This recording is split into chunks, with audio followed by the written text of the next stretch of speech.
Welcome to SaskTel Center in beautiful Saskatoon, Saskatchewan for Game 2 of the NLL Champions Cup Final. Andy McNamara alongside Brian Shanahan. And Shanny, wow, what a Game 1 we saw down in Georgia. The Swarm went on a 7-goal run and took the opening matchup. Yeah, a really exciting game, and what that means is that if the Saskatchewan Rush are to become the second team to three-peat in NLL history, they're going to have to win tonight and do it on the road next week.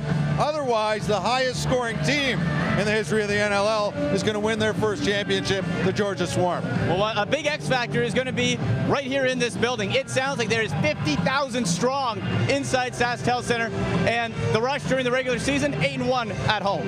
Yeah, you know what? The fans here bring a ton of energy, a lot of green here, and they will be loud, and that could make a difference in this game.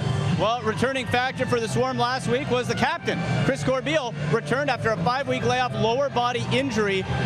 He'll have the rust shaken off them, says Derek Keenan, and they expect a lot. Yeah, you know what? He's a captain. He's one of the leaders of this team, and he was rusty. He wasn't at his best, but he will be today. Like, he's completely healthy, and he just had to get through that game. Expect to see a different Chris Corbeil today. And we have a look at here last year's Champions Cup MVP, Aaron Bold. He's going to need to be huge tonight. Yeah, some people are saying he has to be better than he was last week. I don't think he was bad last week. I think it was just the Georgia shooters are so good, they can make a great goalie look bad. The one thing that Coach Keenan said he was concerned about, though, was the turnovers by his back end, including Aaron Bold. He was part of the problem, and it was all of them. They gave up an uncharacteristic amount of turnovers. That's not the way Saskatchewan plays. But Bold, he's a money goalie. You said MVP last year. This guy, I've got complete confidence he'll be at his best today and could be a huge factor in this game. Well, 1 year ago in this building, 13 seconds left, Jeff Cornwall scored the goal that sent the Rush to their second straight Champions Cup. I caught up with him earlier this afternoon.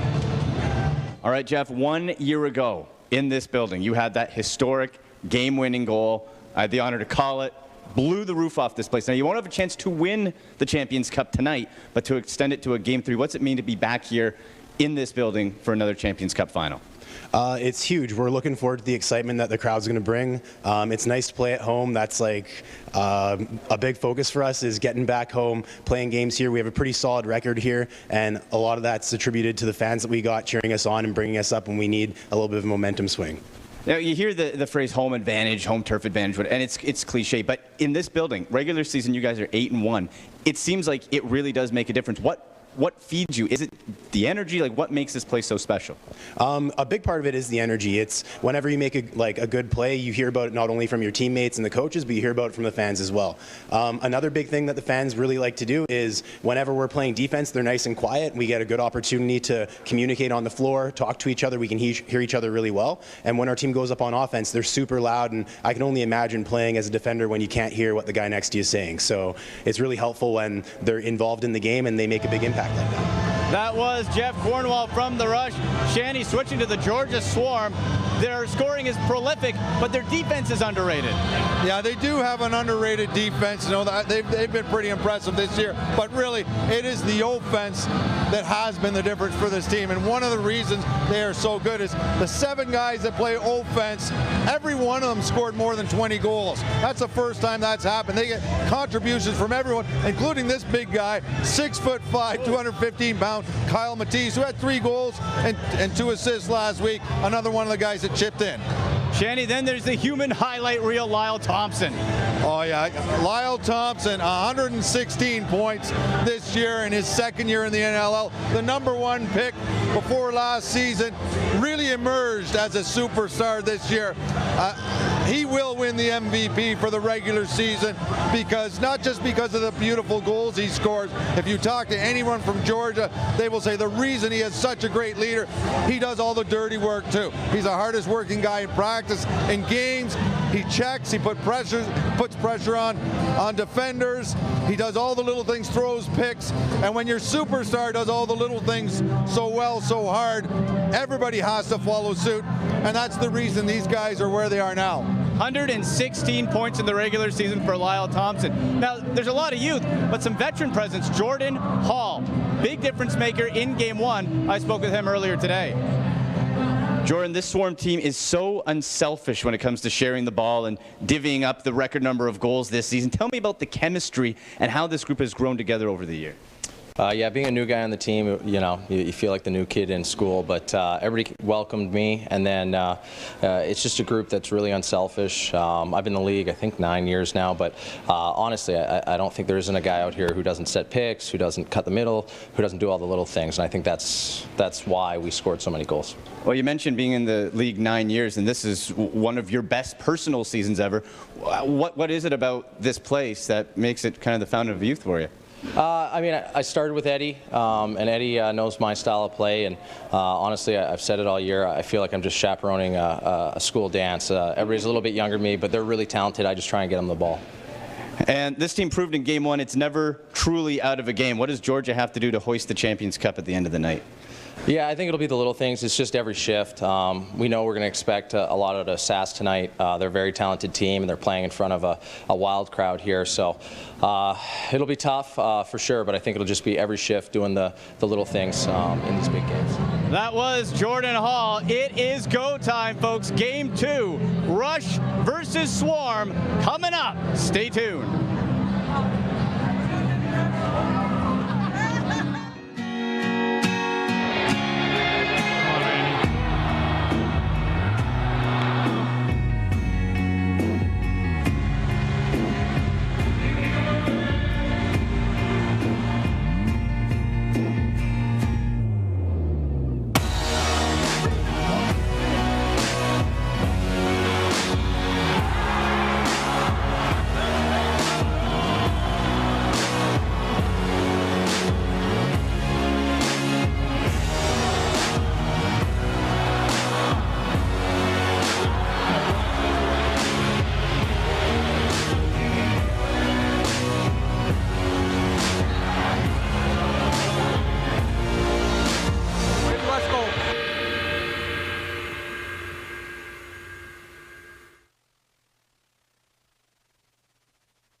Remove your hands for the presentation of our flag color party from 38th Service Battalion, Saskatoon, Branch of 38th Brigade Group, Saskatchewan. Members present are Lieutenant Kevin Blessy, Lieutenant Dennis King, and Master Corporal John Langan. To our Canadian Armed Forces members in attendance or away on military operations, domestic or across the world, we thank you for your service to our country.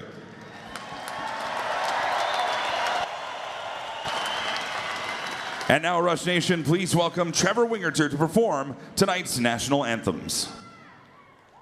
Oh, say, can you see by the dawn's early light what so proudly we hailed at the twilight's last gleaming, whose broad stripes and bright stars through the perilous fight o'er the ramparts we watched were so gallantly streaming, and the rockets' red glare, the bombs bursting in air, gave proof through the night that our flag was still there. Oh, say does that star-spangled banner yet wave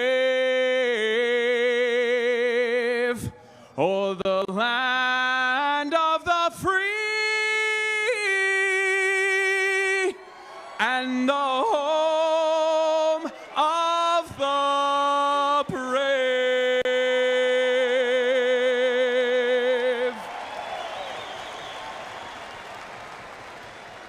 Oh, Canada, our home and native land, true patriot love in all thy sons' command.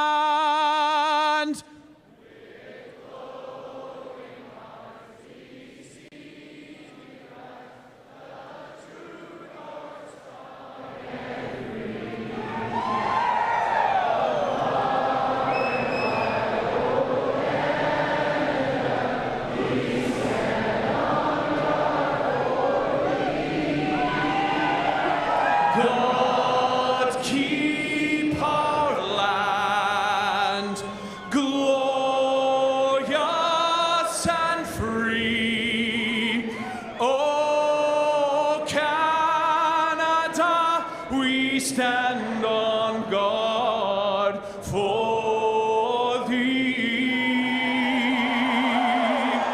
Oh, Canada,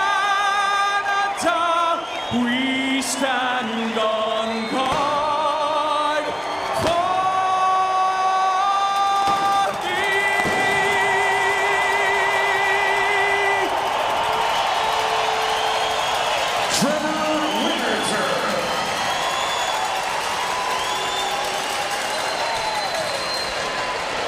Wow! Welcome to Saskatoon, everybody. Game 2 of the Champions Cup Final. Andy McNamara alongside Brian Shanahan. Shanahan, I don't know if people are going to be able to appreciate this at home watching. The noise level, the decibel level is incredible in this building. It is huge. The atmosphere is great. These fans want to win to extend this series to go back to Georgia next week. Deafening is the word I would use inside the Saskatchewan Center. Let's get a look at the starting goaltenders, beginning with the Georgia Swarm and the Poulin Wall, Shanny, Mike Poulin. Yeah, rejuvenated his career. You know, he was in Calgary, had gone from the #1 goalie to the #2. Moves to Georgia, fantastic season, this former goalie of the year. Back in 2012 was a goalie of the year for Calgary. Had another great season this year. Another part of the reason they're doing so well. We switch to the other side. Last year's Champions Cup MVP, Aaron Bold. Yeah, Aaron Bold, MVP from last year. Money goalie. He's won championships at all levels and hoping to add his 3rd NLL championship and a 3-peat for these guys. Oh my. The rally rags are out. We have lights, Shanny. We got spinners, green towels, and everything in between. Absolutely unbelievable scene here at the Saskatchewan Center. If the Swarm win, they will capture their franchise's first title. If Saskatchewan can pull it off, then it'll be action in Georgia for Game 3. They line up. Opening face-off. McIntosh and Thompson. Game 2. Two of the best face-off guys. This should be a good battle. Here we go, and Thompson wins it for the Saskatchewan Rush. The Rush have not lost in this building in the playoffs. 8-1 record during the regular season. Dinsdale, crisp pass across the floor to Big Mark Matthews, 7 points in Game 1. Shot right on, tested Poulin out, went 5 holes. Boom fell to his knees and gobbled it up. Joel White hustling in the neutral zone. He'll drop it for the scoring champ, Lyle Thompson, here in the Boombirds here early in Saskatoon. Dropped it back to Miles. Shot right on, scores!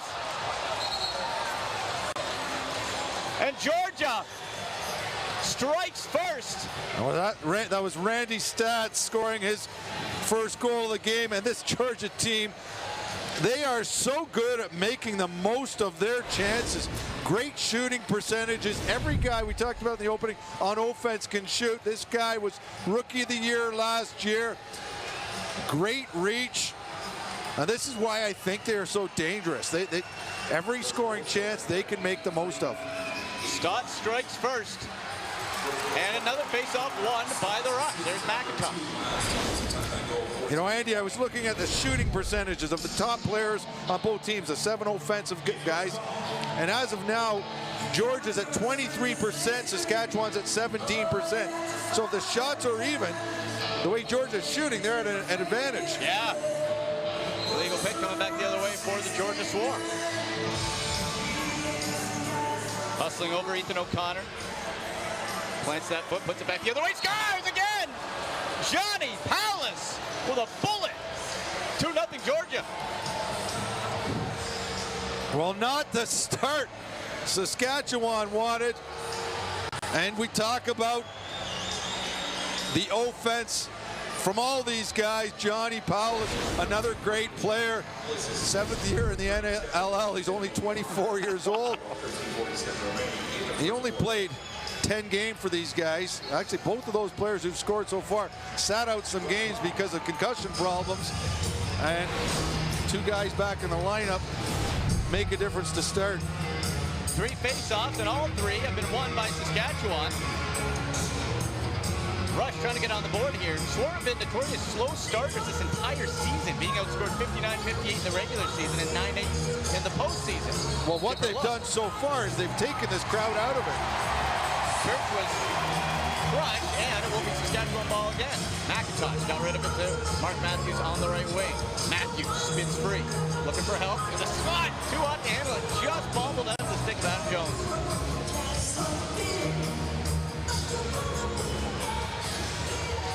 And there's Lyle Thompson. He can score from absolutely anywhere. Lyle, little stutter step. Up top, too high for brother Miles. Far corner, Stott's calling for it.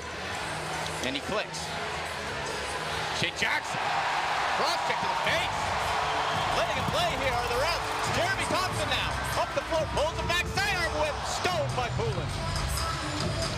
Jeremy Thompson's always a transition threat for this Saskatchewan team. Scored a hat trick last week. Georgia looking for more. Over the top hurl. Shoulder save by Bull. Shot by the captain, Chris Corbeil. Second game back after 5 weeks off with a lower body injury. There's Matisse. There's Shane Jackson on the right wing. Bounce pass. Finds Stott. Stott's weaving his way through. Oh, and that got a piece of bold and trickled in. It is 3-0 Georgia. And Randy Stats again. Not that much different from his first goal. First goal went straight for the top corner. This one on a similar play. Gets a step past the first defender and just sort of reaches around. Bold got a piece of it. Saskatchewan making the goaltending change. I gotta think this is going to be temporary.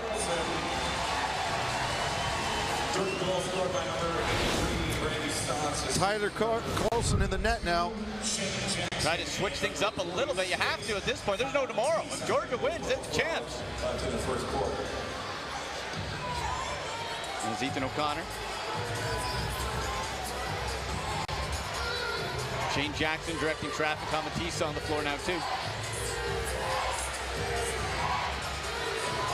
Try and test Carlson early. First shot on Carlson was a nice save. Long looping pass. On the transition, Jones setting up on the right side. He receives it. Saskatchewan has to get a goal just to stop the bleeding, get the crowd into it. Jones waiting, 11 on the shot clock. Carlson running to the bench, penalty coming to Georgia. Extra attacker on. It's Church. Wide shot, and it rattles along the board. That went off the pipe. That went off the pipe. That's why it's not over and back. So extra attacker still on for Saskatchewan. Curtis Knight jogging. Georgia's not letting Mark Matthews into the play. They don't want him shooting. Church had a hand in his face. Sent back to Knight. Knight over the top of the screen, and Bold rebound, and Poulin somehow stopped it. Denied McIntosh, and now the whistle blows.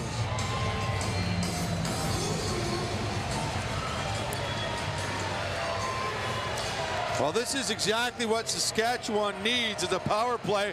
Last week, they were 4 for 4 on the power play. I believe the call is too many men on the floor. A few chances, a nice save by Poulin. Last week, Mark Matthews was unbelievable up top. I don't know if George is going to want to let him shoot. Blind pass scores! Just like that, the power play strikes again. Adam Jones. And it is now 3-1 Georgia. Well, they made short work of that. Sneaky little play. Last week, Matthews was a dangerous guy at the top.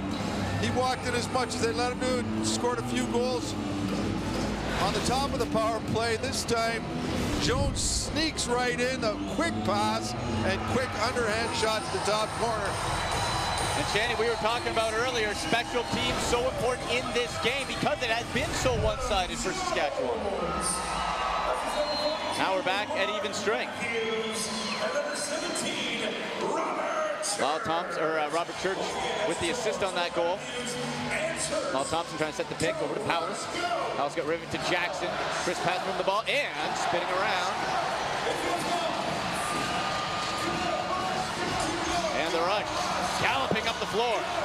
Jeff Cornwall, we know how quick he can be. Pass knocked away, intended for McIntosh. And Andy, I think Aaron Bold is back in the net. Yes, Aaron Bold is back in. It's a little breather. It's going to be key for his confidence to stop the next shot. Yes. Shots are 7-6 for Saskatchewan. 3 goals, obviously, for the Swarm. Try to get to the point. Defense of Saskatchewan wore down as the game went on last week. Turning inside out. Oh my, that was a nice move by Kyle Matisse to step around the defender. And with that, we will take our first break. 3-1 Swarm lead the rush. You're watching the Champions Cup on NLL TV and Twitter.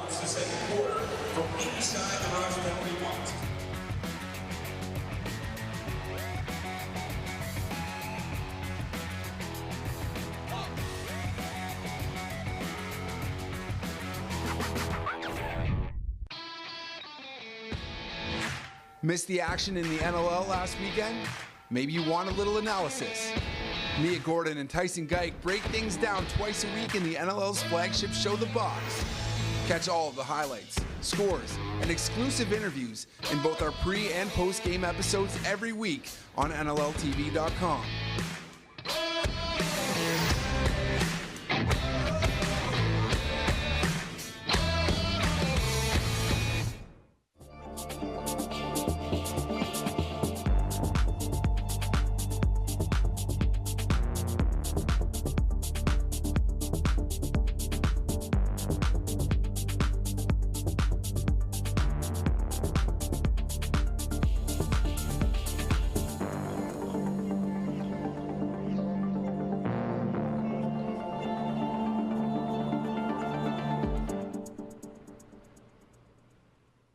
If there was a skip this ad button, you'd probably click it.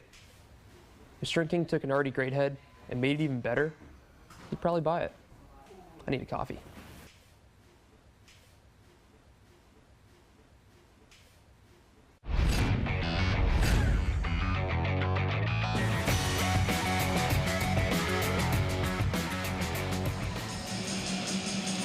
Well, Aaron Bold, they scored 3 quick goals on him on about 4 or 5 shots. They pulled him, but as we thought, it was probably just a breather, maybe let him get composed a bit, but he quickly came back in. And, you know, this Georgia team, they just shoot so well. They can make a lot of goalies look bad. That's right, and Aaron Bold racing back to the net. They started this drive with the net empty. Robert Church plants that foot off the crossbar, and that sails way up high here at SaskTel Center.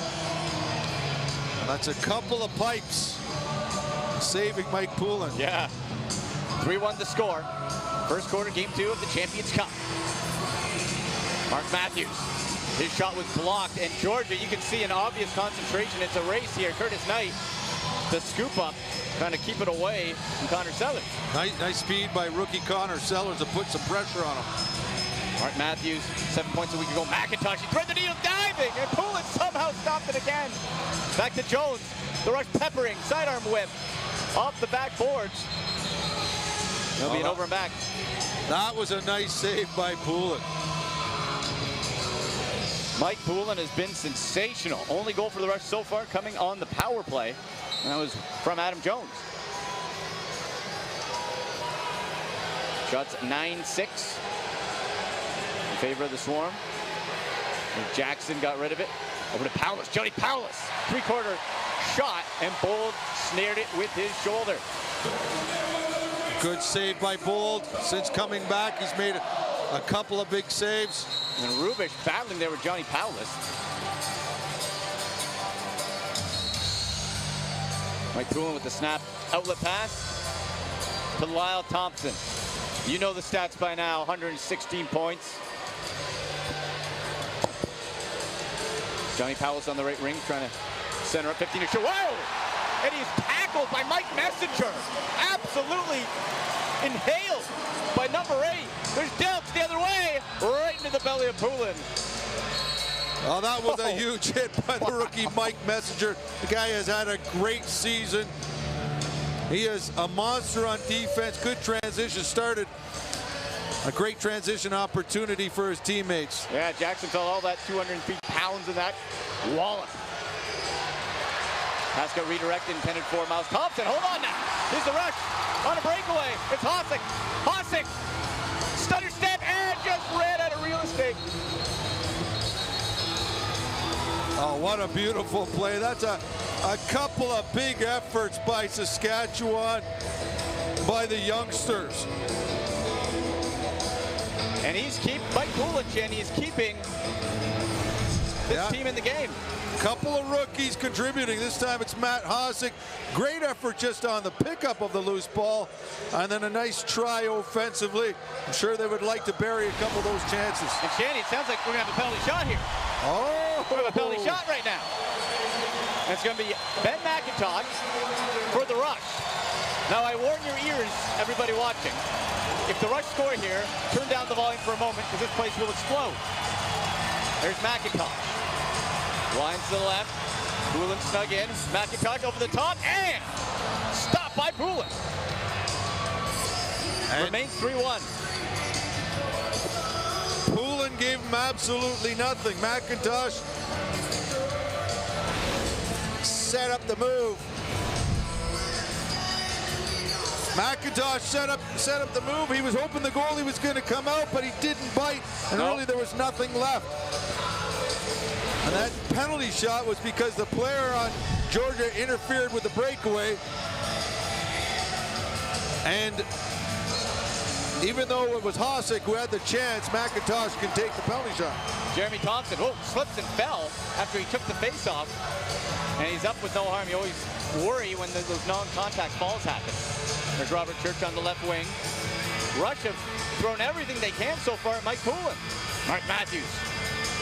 Right wing picks it back to Jones. Church setting up in the low post. There's Knight. Knight. And trying to get Poulin going east-west and couldn't get it on. Now the Swarm streaking up. Sent back to the point and a great check by Metsky to just get in the way. And that was a huge check by Metsky because that was a 3-on-2. This team is so dangerous on the odd man situations. Lyle Thompson's pass was swatted down by Cornwall. A 3-on-1 with Lyle Thompson. And loose ball scooped up by Messenger. 6:40 to go in the opening quarter. 3-1 Georgia. Look at the pressure by Thompson. Messenger's a man possessed here. Matthews on the floor now. Matthews trying to set a pick, sends it over to Church. Over at Dinsdale. Dinsdale down to Church. Trying to go to the weak side, and Matthews was draped, and that's what you expect though, Shanny, right? You get 7 points in game one, you're going to draw some attention. Well, yeah, Mark Matthews, and this is the difference too, is that there's 7 guys in Georgia that are very dangerous. You might say about 4 guys on Saskatchewan are as dangerous. And stops. And Matthews is definitely the #1 guy. Yeah. Powell was hammered on the way down. Jeremy Thompson sprinting up the floor. Has Knight with him. Thompson reared back and the shot was wide. High fly ball. Jones catches it like a center fielder. There'll be 18 seconds on the shot clock for Saskatchewan. Shots are now 12-7 for Saskatchewan, but they got to be a little frustrated that they're not making the most of their chances. Sent back some room now for Jones with a screen, and it was wide. Church able to keep it in on their side there. Dinsdale and a bouncer. It'll be Georgia ball as it goes out of play. Yeah. Mike Poulin has played very well so far, and it almost looks like the shooters are trying to be too fine. Instead of just getting a good hard shot on net, they're trying so hard to pick the corners, they're missing the net at times. And Jordan Hall on the floor. Off the post. Aaron Bull looked behind him. He still doesn't know where it is. Well, that's because that shot beat him cleanly. Hit the post, came out. And Jordan Hall won a Champions Cup with Rochester, but was injured and did not play. We chatted with him earlier. He was very excited to try to win his first trophy while on the turf here. And the pass will go back over center. Over and back to call. And that will take us to our second break of the quarter. 3-1, Georgia still up on Saskatchewan. You're watching the Champions Cup on NLL TV and Twitter.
Mike Poulin has played a great game so far.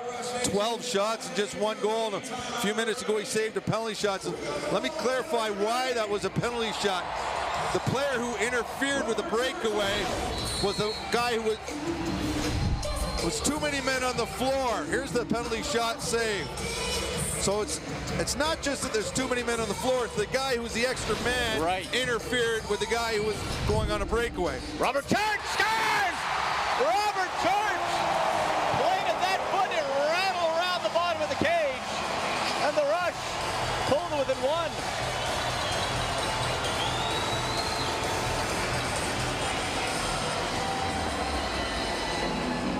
Well, Saskatchewan had been putting on the pressure.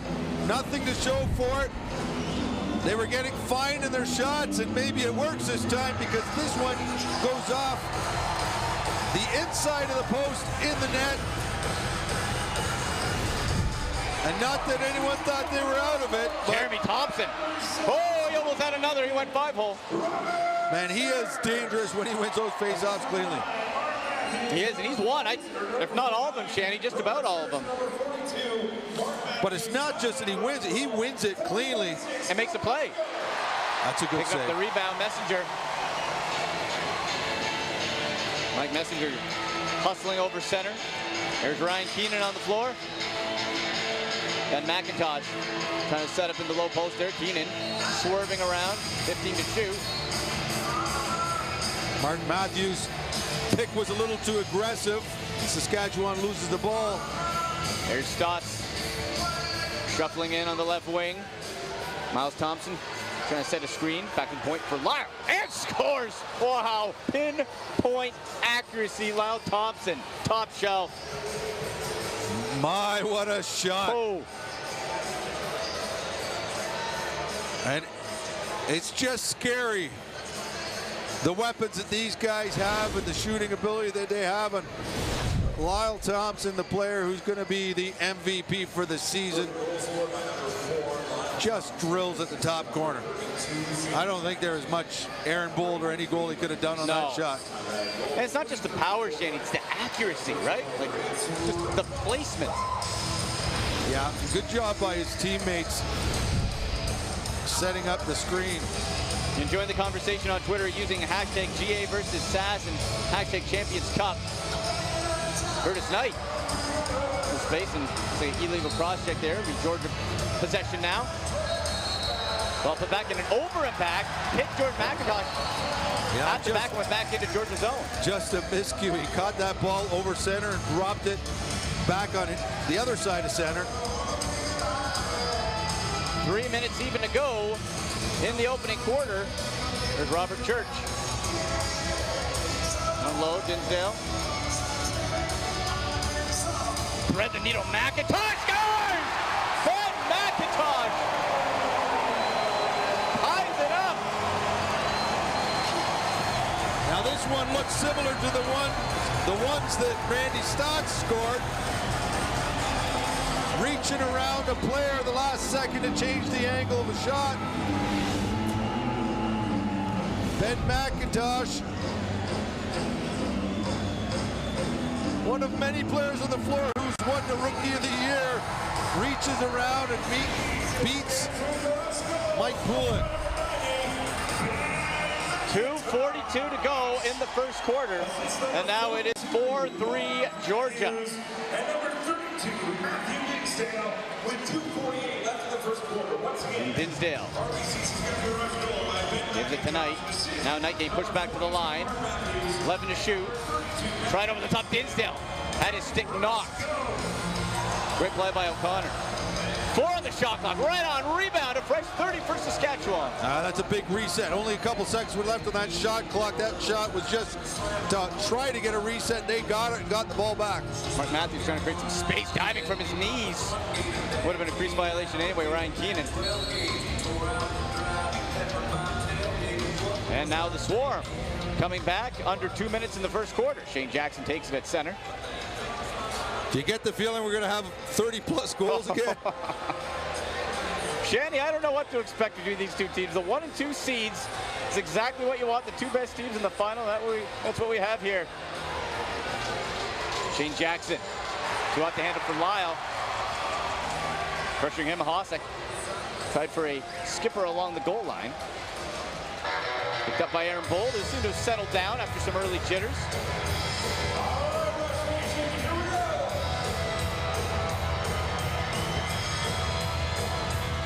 There's Ryan Dilks, dishes it and heads to the bench.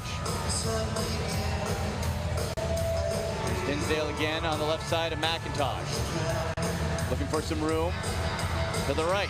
Church, he was on that baseline. Jordan McIntosh saved a goal, top of the crease. The Georgia players are trying to get inside tight, the Saskatchewan players. Georgia's doing a good job of pushing them into the crease before they get the ball in their sticks. Last minute of play in the first. Jordan Hall looking for help. Bounces it to Matisse. And delayed penalty. Coming to the rush. And we have a whistle. And they might have a second. Hold on now.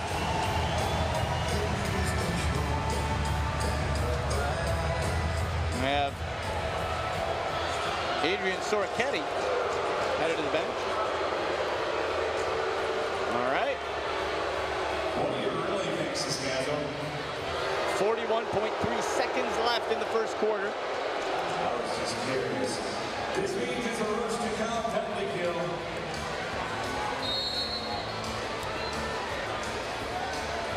Now Georgia has had trouble scoring with the man advantage and defending when they're down a man. That's what all their goals in this postseason have come at even strength.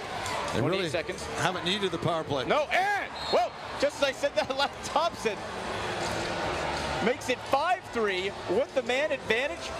And Shanny, he went right back to that same top corner. Yeah, the same play as his last goal.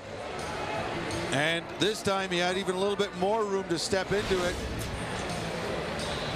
You just can't take penalties. Like, look how tight that box is here. Look at all the room. Johnny Paulus steps in. So the top guy in the box cannot come out and get on to Lyle Thompson. He gets an extra step in there. And now Georgia wins that face-off. 18 seconds left in the first quarter. And Poulin hustles to the bench for an extra attacker. 10 seconds. Shane Jackson, the extra man on the floor now. 6. Jackson on the right wing. Sent back some room. Space, Johnny Paulus, and Bold with a huge save as the clock hits 0. And we are through 1 at SaskTel Center. Swarm lead the rush in Game 2 of the Champions Cup. We'll come back with the second quarter. You're watching the Champions Cup on NLL TV and Twitter. This past NLL season was incredible. It was exciting. It was jam-packed with amazing goals. Here's Miles Thompson, flips it back and scores! Incredible saves. Carlson with absolute robbery on. And huge games. And he ends it. Vancouver is going home for the playoffs. And if you don't have your subscription to NLLTV.com, you're going to miss out on all of that action during the 2018 season. And can you imagine if your group of friends is sitting there talking about the greatest plays from the night before and you're the only one to not have your subscription? You're going to be missing out. Don't be that person. Make sure to head on over to the NLL website to get your subscription today to make sure, well, you're part of that conversation and also to make sure that you don't miss a minute of 2018. I've got mine. She's got hers. Get yours today.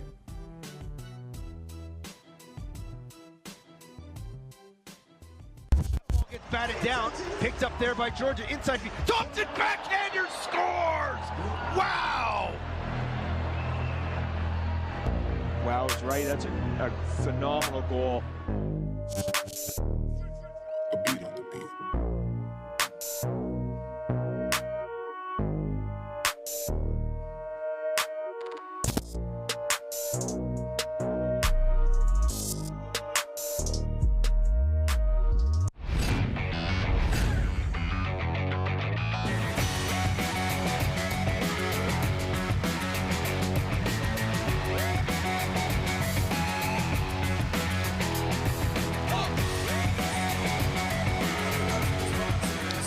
There's Randy Stats, who won Rookie of the Year last year. He's got 2 goals so far. We got the last 5 years, the Rookie of the Year, all these guys are playing the game, except for Logan Shush, who started with the Minnesota Swarm when Georgia was in Minnesota. He since got traded, but you got Randy Stats, Ben McIntosh of Saskatchewan, I mentioned Shush, Mark Matthews, and Adam Jones, who was on Colorado when he won it, but now he's with Saskatchewan. So some something to be great said, players who started their careers in a great way. Yeah, something to be said about building through the draft. Both these teams have done exactly that. Second quarter getting ready to start up here. Andy McNamara alongside Brian Shanahan. Thank you so much for joining us. Game 2 of the Champions Cup. After one, Swarm lead the Rush 5-3. We've had a penalty shot. We've had a couple power play goals. And a loud crowd here at SaskTel Center. Swarm with possession. Both teams are going to want to stay out of the penalty box because both power play goals came quick. Swarm in their sharp yellow and blue uniforms. Rush black and green. Big rebound, still loose. Soroketti can't get it off of Miles Thompson, who gets draped by Corbeil. And there's Stotts on the left wing. Stutter step, spins, what a move by Stotts. Over the top hit. Standing tall was Aaron Bold. Tremendous save. LaFontaine rumbling up the floor. Lyle Thompson all over him. Stotts is 6'2", 200, and he's got that great reach. Oh yeah. McIntosh weaves around. Poulin gave him nothing though. Church had the stick knocked out of his hand. Georgia gobbles it up for the moment. Sellers down on his backside. Body's flying here. That looked like a chop block. Church diving and the ball sailing out of play. The physicality escalating as this game grows. Well, a 2-on-1 and Georgia player elected to shoot, missed the net. There's Ryan Keenan in the neutral zone. Clicks on the left wing. Dinsdale. The pass was just a bit too high. He couldn't draw it down quick enough to catch Poulin out of position. Rush still with the ball. Curtis Knight. Church, left corner. Church trying to set a screen. There's Jones. Winding on the right side. Back to Keenan. Will it loose a rocket? But it was off the mark. Grabbing off the board, so 8 seconds on the shot clock. Knight can't get it to Keenan, and it will go to the Swarm. Here's Brian Cole. Finds Miles Thompson. In stride, wow! Save on Shane Jackson. A one-timer. You could not execute that play any better. You know, in the last 4 or 5 years, I don't think I've seen a team that have been able to expose this rush team like Georgia is doing right now. There's McIntosh, blind pass to Matthews, who's been neutralized so far. McIntosh, pulling, flipped back and sat down on the ball to keep it out. Not sure where the ball was. He does what every goalie does, just tries to make sure there's no chance of it rolling in the net. Shot 17-16 in favor of the home team. 5-3 for the visitors. Lyle Thompson breaking away the double team, intercepted by LaFontaine. Behind the back pass, a turnover. Palace, sloppy pass. And Georgia gets it right back. There's Matisse. Over to Stotts. Left side, Stotts backing his way in. Now he lost it. You know, that's what Coach Keenan was talking about, turnovers. Look at the Jets on Thompson here. Jeremy Thompson puts his shoulder down. And somehow Mike Poulin stopped it. Jeremy Thompson did absolutely everything right there. Well, Jeremy Thompson's been one of the best players for Saskatchewan. There's Matisse. Into the stomach of Bold.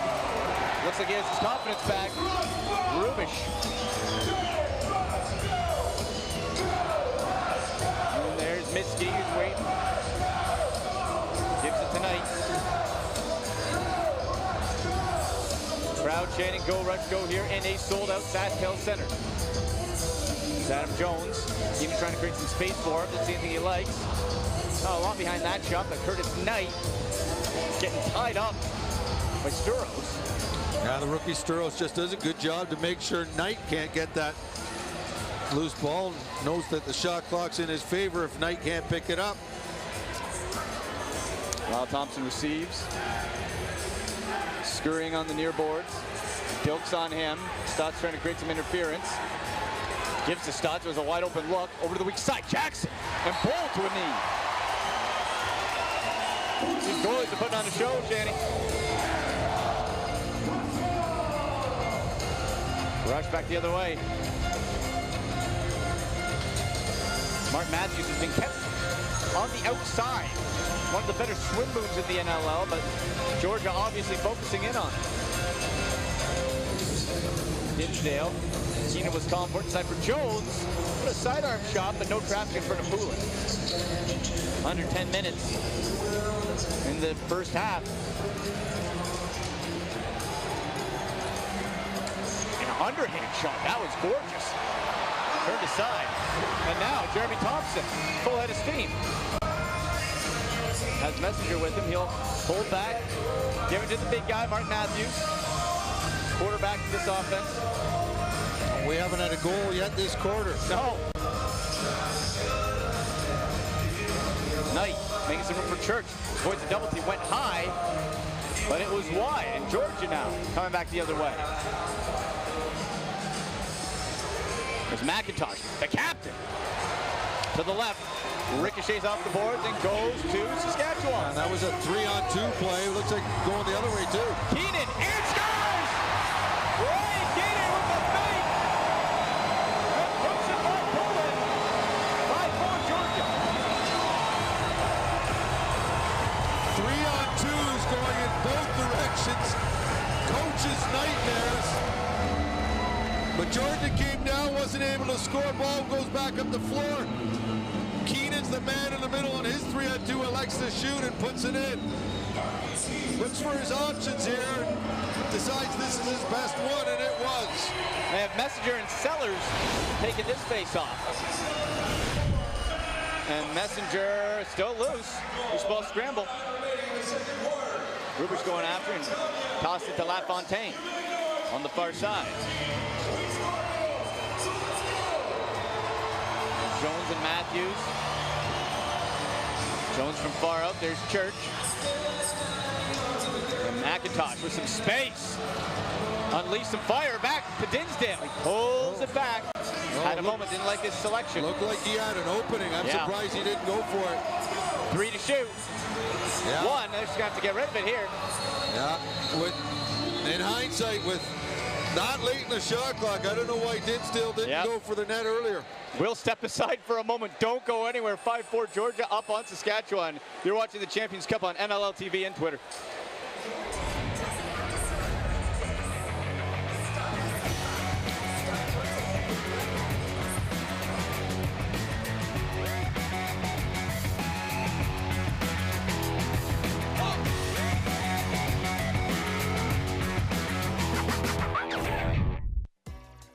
We knew with Warp Generation 1 that we had consistency, but we lacked some hold and we lacked some whip variation. So we basically wiped the slate clean and said, all right, how does this thing need to be designed to really maximize the features that we want? When we started digging into hold and whip, what we were finding was the pocket design was just too rigid in key areas where it needed more stretch for feel and hold when catching and shooting. Tried a bunch of different designs, one which is kind of like a hex pattern, and it was a lot smoother and kind of thinner, but it wasn't as consistent as this one that is more of a 3D diamond shaped one, which we found had the best performance. It was really easy to catch the ball with it, and it provided a lot of hold in the stick. And now with the Warp Pro, we've got increased hold, we've got increased feel, and we've got these multiple whip variations that are going to be suitable for any player out there.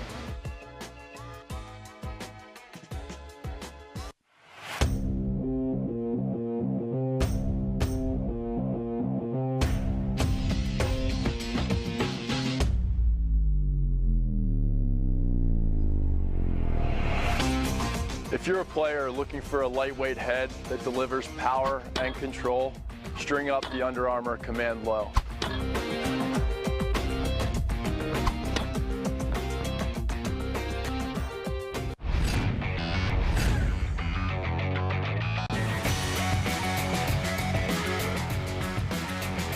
Bull got off to a rough start, largely due to the great shooting by the Georgia Swarm. Pulled him for a while, came back. He's been pretty good since. But this guy, Mike Poulin, has also made some great saves. Oh, yeah. Both goaltenders getting a lot of work. Shots 22-20 in favor of Saskatchewan, but where it counts to Swarm lead 5-4. Andy McNamara alongside Brian Shanahan. You can get us on Twitter at NLL, at AndyMC81, and at SPD Shanny. What a game we have so far. Yeah, this Saskatchewan team was built on playing stifling defense. Yes. And I don't think they've ever met a team like Georgia in the last 5 years that with such offensive talent. Well, they're historically the best, the highest scoring team in the regular season in NLL history. Swarm with possession here. Jackson alone. Kick save by Aaron Bold. Highlight reel. And that was something that Saskatchewan had trouble with against Georgia last week.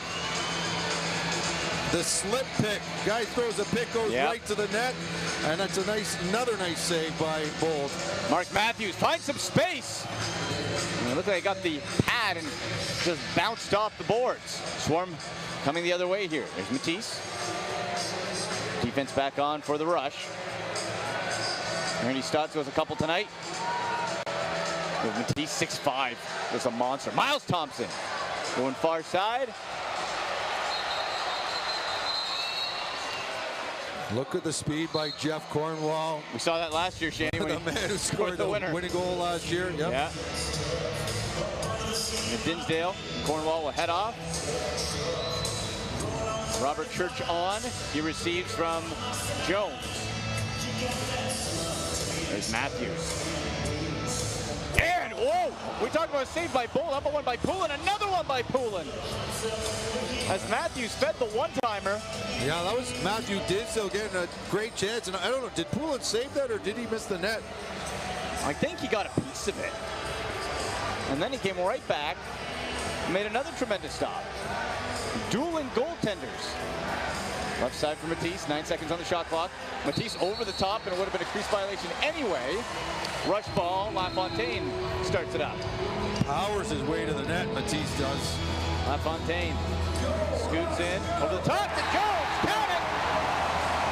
Jones from LaFontaine, and we are tied at 5.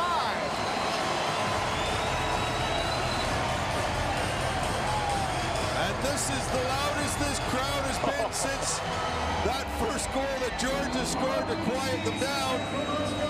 They've been holding their breath, and they've climbed back into it. And Adam Jones, right near where he was when he scored that power play goal. The power play goal was on an underhand shot. This time he goes overhand on the pass from Johnny LaFontaine.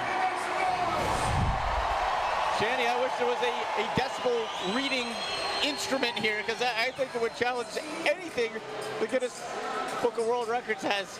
This place is electric. Shane Jackson being bullied by Hossack, gets rid of it to the right side. Over to Stott, scores! And Georgia coming right back. Randy Stott with a hat trick. Unbelievable. Well, Stotts set the record for rookie scoring last year. 95 points. Missed a number of games this year. His stats were down a bit. But this is just a quick shot. You know, the key to this shot is that Bold has no time to set up. As soon as Stotts got it in his stick, he released it.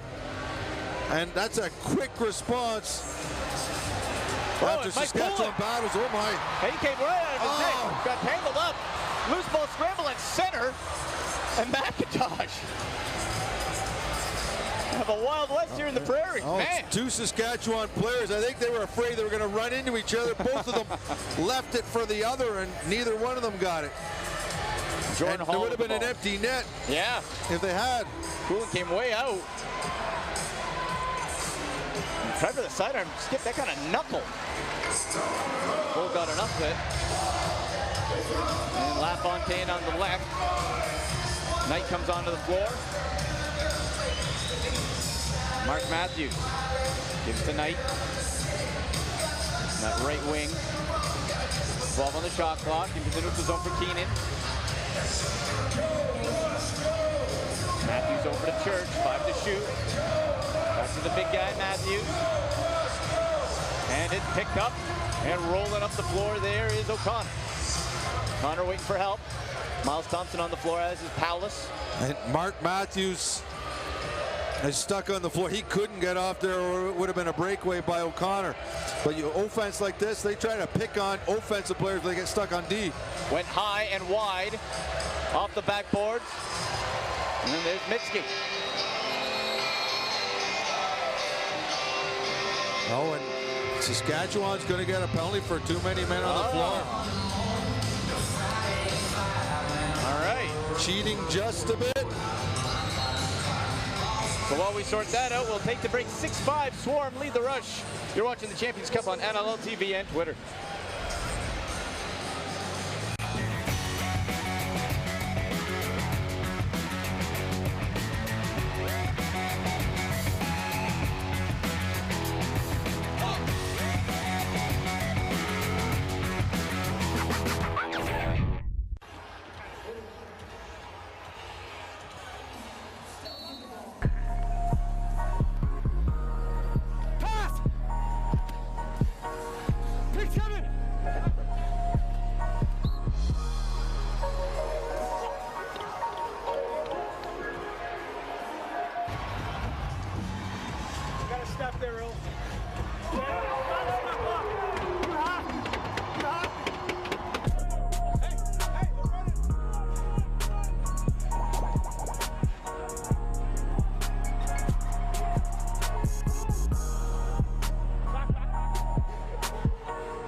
He's got Digby on the take, scores! Now back over to Dane Smith with a shot, hit the goal post inside, he scores! Afraid you might miss out on the big stories from your favorite team?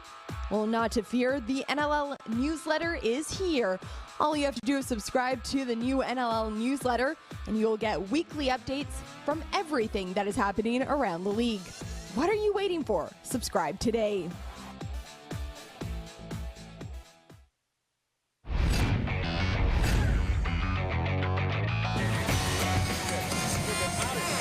That's Coach Eddie Como for the Georgia Swarm. He is in his 8th championship as a coach.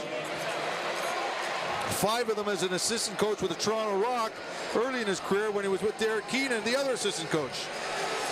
And now it's the Swarm on the power play. Fresh 30 for Georgia. Scored last time they had the man advantage. Came from Lyle Thompson. Kind of back pass. Cycling that ball quickly and start to pinch. Now Thompson on the move. Johnny Powless over and Bolt slithering back to make that save. But Stotts picks it up before it gets too far. Minute 12 to kill for the Rush. And got Bold going the opposite direction. Rush the Swarm so patient and goes out of play. Yeah, you know, you try to over-cheat on one guy in this Georgia team. It's like picking your poison. Yeah. Every one of them is dangerous. 58 seconds on the minor. Johnny Powless over to Stotts and scores! Lyle Thompson tying up Chris Corbeil. A little bit of traffic in front of Bold. And the Swarm score again on the power play, 7-5. Yeah, this is a play that obviously Georgia likes. They did the same thing on Lyle Thompson's power play goal when Powless ran a little interference, but you called it here. Lyle Thompson gets in the way of Corbeil, and that just allows Randy Stotts to put in his 4th goal of the game. Stotts has been a machine. 2 guys to watch for, Shanny, who have been quiet but impactful in game 1. Jordan Hall for the Swarm, Mark Matthews for the Rush. Both guys can explode at any moment. 3:22 to go in the half. McIntosh bullying his way through. Scores! McIntosh right back! Just like Georgia did a few minutes ago, responding. So do the Rush. And we're back to a 1-goal game. The Rush needed that after a couple of goals by Georgia. McIntosh actually drew a penalty here. They won't be penalized since he scored. Watch as he drives to the net. The hold comes. Referee's arm goes up, but it doesn't matter because he's putting it in. He doesn't want to wait to go to the power play. Jeremy Thompson wins that face-off. Rumbles towards the goal. Thompson on the left wing. Pulls it back, clicks with Matthews. Matthews with a swim move, can't get through.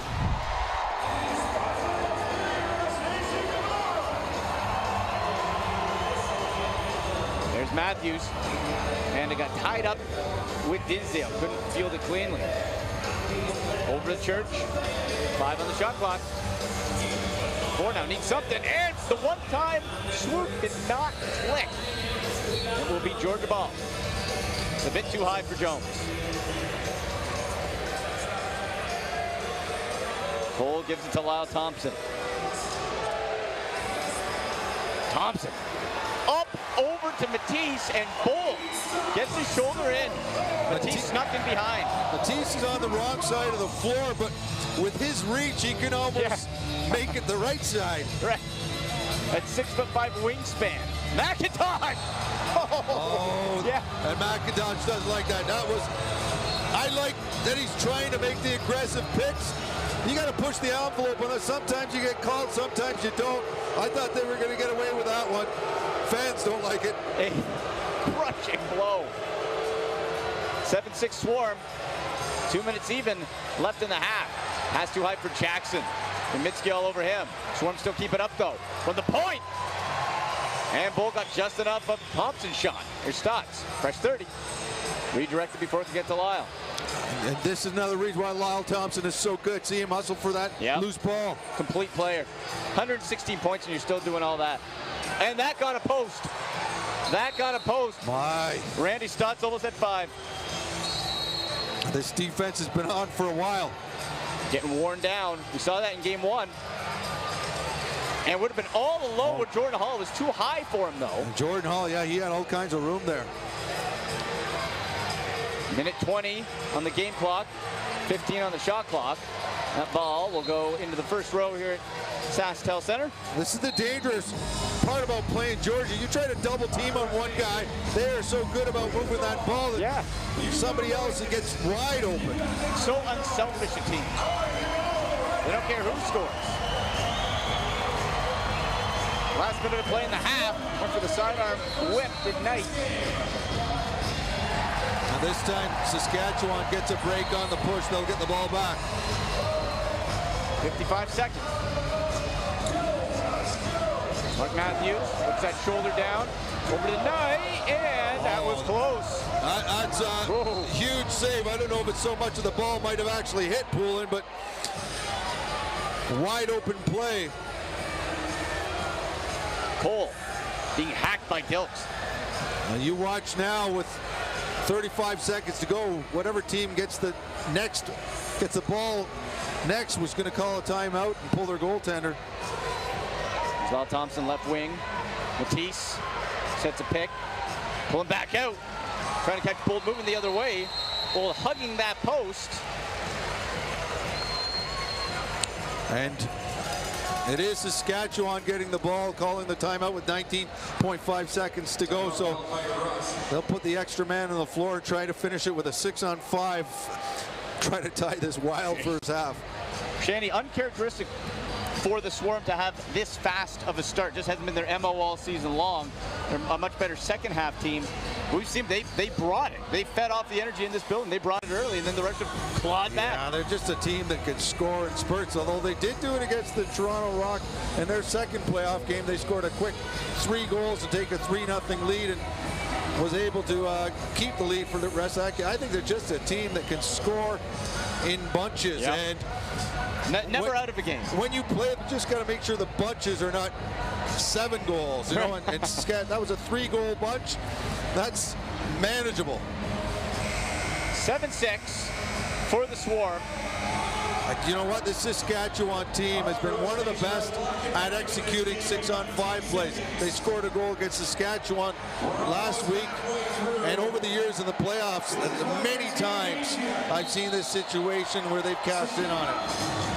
Church starts from his own end, jogs over center. 12 seconds left in the half. They're taking Matthews right out of it. If Saskatchewan's going to score, it's going to have to be without Matthews. Matthews being tied up, 4 seconds left. To Jones, and Poulin sucks it in, and the clock hits 0 as he tries for an empty netter. And that'll bring an end to the first half. The Georgia Swarm 7-6, Shanny. What a first 2 quarters. Well, yeah, it's a wild half, and it's not the kind of lacrosse that we're accustomed to Saskatchewan playing over the years. They have no choice in the matter, though, because this Georgia team is just so good.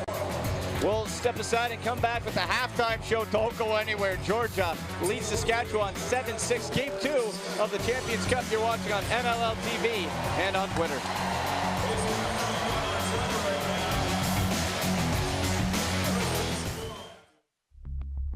Pro lacrosse teams are now fielded in Philadelphia, Boston, New York, Maryland, Montreal, and Quebec. Yesterday, there was friendly competition and not so friendly competition. We knew our true colors weren't just worn on our backs, they were painted on our faces and hoisted as high in the air as we could possibly carry them. Whatever it took to claim our turf. Yesterday, we left it all out there. Blood, sweat, tears. You name it, we left it. We kept ourselves focused and we kept each other in check. And the only thing we took were epic shots. Yesterday, we saw more twists and turns in 8 seconds than most people saw in an entire season. We lost the ball, lost our minds. We lost countless times in every game. If you could see the ball, that was a slow day. Yesterday, physics didn't apply to us. Gravity wasn't welcome in our box. Armed with just a stick and a ball, we took flight. Yesterday, we were the best we could be.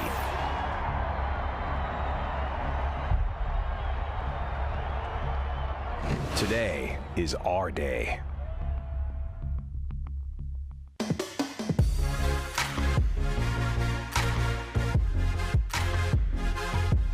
That's impossible.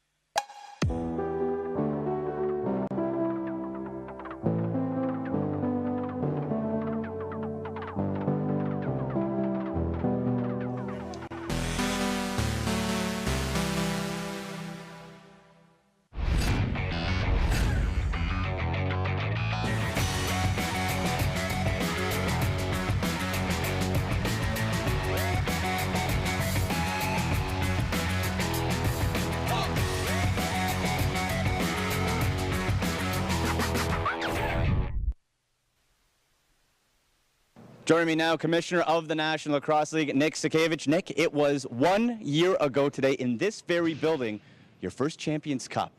We're back here at Saskatchewan Center. What has changed for you from last season to this year? Well, it's amazing how much has been accomplished in just 12 months. It's been an unbelievable year, that saw the launch of NLL TV, the Twitter Game of the Week, attendance increases across the league, 10-12% increase in average attendance. So really exciting. Think that we've really set the foundations in this first year, of the National Lacrosse League for me personally. And being in an arena like this, I mean, this is one of the greatest environments in the National Lacrosse League. Packed house, must win for the Rush, so it's exciting. Well, the atmosphere you mentioned there, I remember last season when we spoke, and it feels like there's 50,000 people in here with how low the roof is. Talk about the atmosphere that this does bring when you go out to different places and talk to people and say, you know what, come to a game in Saskatoon, you're going to feel what the National Lacrosse League is all about. It really is. It's I've been to a lot of sporting events around the world in my career, and this is one of the must-sees. This is a bucket list must-see. When people ask me, about what's going on up there, I said, you got to get to a game because it's really akin to a religious experience in here with these fans. Now, Nick, one question I get all the time from NLL fans is about expansion. Can you give us any insight about expansion in the National Lacrosse League? Yeah, tremendous amount of activity over the last 12 months. We're talking really active talking to 35 different cities, many NHL and NBA operators, a number of arena operators throughout North America that have minor league hockey teams. It's all about the ownership. Of those 35 or so, we're down to short strokes with several of them. And we expect to be making announcements here in the coming months for play in 2019. So we want to be really diligent and calculated when we launch these teams. We don't want to launch teams like we have in the past in 3 or 4 months' time. We want to take our time, build a season ticket base, get a city excited. But we're expecting to be making some announcements here soon. Very exciting. And last one for you here, the Twitter partnership. Quite an experience, great reviews. Tell us about the Twitter partnership this year with the NLL and what we can look forward to next season. Well, it's been fantastic. It was a little bit of a beta test this year. We've had, I think, about a dozen games on Twitter, and of course the conference finals, which were extraordinary. We had close to 1 million people watch the conference finals on Twitter, and the regular season games were about 300,000-400,000 watching. Never before, unprecedented number of people watching the National Lacrosse League, and that's a great indication that our product is something that people across North America want to see. What was particularly exciting is that 70% of those viewers were in the U.S. Wow. So the box game is really growing in the U.S. We're really excited about that, and the future of NLL TV looks bright. Excellent. Thanks so much, Nick. Thank you. Thanks, Andy.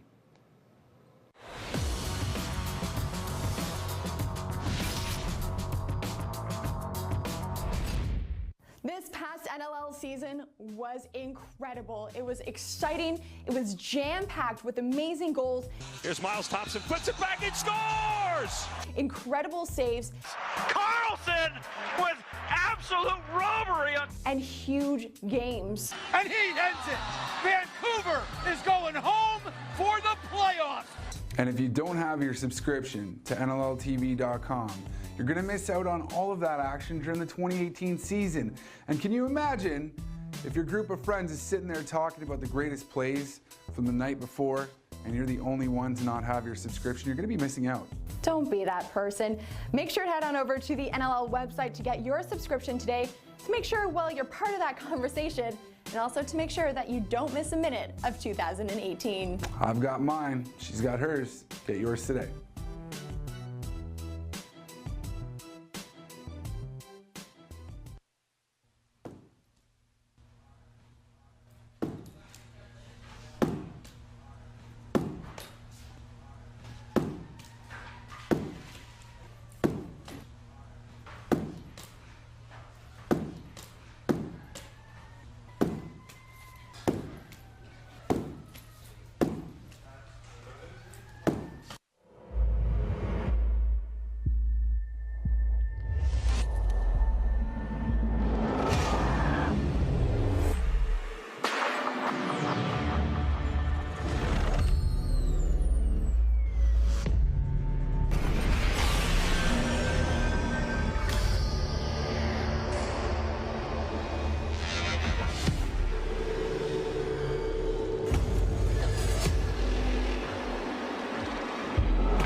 Well, the score 7-6 for the Georgia Swarm against the Saskatchewan Rush. What a first half it was. A lot of goals. And it started quickly with the Georgia Swarm. Randy Stott scores the first goal of the game. Not long after, that's his second goal. This is Johnny Paulus. And the first power play goal, that made it 3-1. This goal here by Robert Church made it 3-2. Then it's Lyle Thompson on the power play. And hard to keep up with these guys. Wow. Lyle Thompson again. There's Ryan Keenan scoring his first of the game to make it 5-4. Jones ties it up 5-5, but not for long. Randy Stotts scores his third goal of the game. And put them up 6-5. They went up 7-5, then late. Ben McIntosh scores one to make it 7-6. And what a first half, Shanny. Welcome back to SaskTel Center in Saskatoon, Saskatchewan. This building is absolutely on fire. Andy McNamara alongside Brian Shanahan, and we're looking at more replays here, Shanny. An exciting first half. Yeah, not just goals, a lot of great saves as well. So after one quarter, it was 5-3 Swarm. And after two, it's 7-6. And Shanny, this one was really close, getting carried away with how Georgia started. Yeah, well, you know, they went up 3-0 very quickly. And as I said earlier, you know, they go on runs 3-0 after 2 minutes and 43 seconds. But it seems like it's a kind of game that Saskatchewan won't go away. They've clawed their way back a few times. All right, third quarter, setting up, and here we go. Jeremy Thompson wins another face-off. Saskatchewan in their black and green uniforms, Swarm in yellow and blue. If the Swarm win this game, they will hoist the Champions Cup for the first time in franchise history. If Saskatchewan pulls it off, well, we're going to a Game 3 down south next Sunday. High pass, and Mark Matthews denied by Poulin.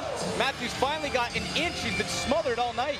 Mark Matthews has yet to score a goal. He's got 3 assists, but it's obviously part of Georgia's game plan is to take him out. He's the most dangerous offensive player for the Saskatchewan team. He had 7 points a week ago. Lyle Thompson fighting for it. Jeff Cornwall picking it up. And Jordan Hall had 8 points, and he hasn't scored yet tonight either. Cornwall backing his way through. Sends it to Jones on the right side. 14 on the shot clock. Matthews back on the floor now, as is McIntosh. Scores on a bouncer! Off the back foot. And it's Ryan Keenan for the second of the night. And not a hard shot. He just seems to be an off-speed shot. He bounces it, and it just fools Mike Poulin. You know, it doesn't look like much is happening here. It's not a real dangerous opportunity, but the bounce just got in, and we're tied again. Remember what happened the last time Saskatchewan tied it up at 5? Georgia came back real quick. A bit of a change-up shot there by Keenan.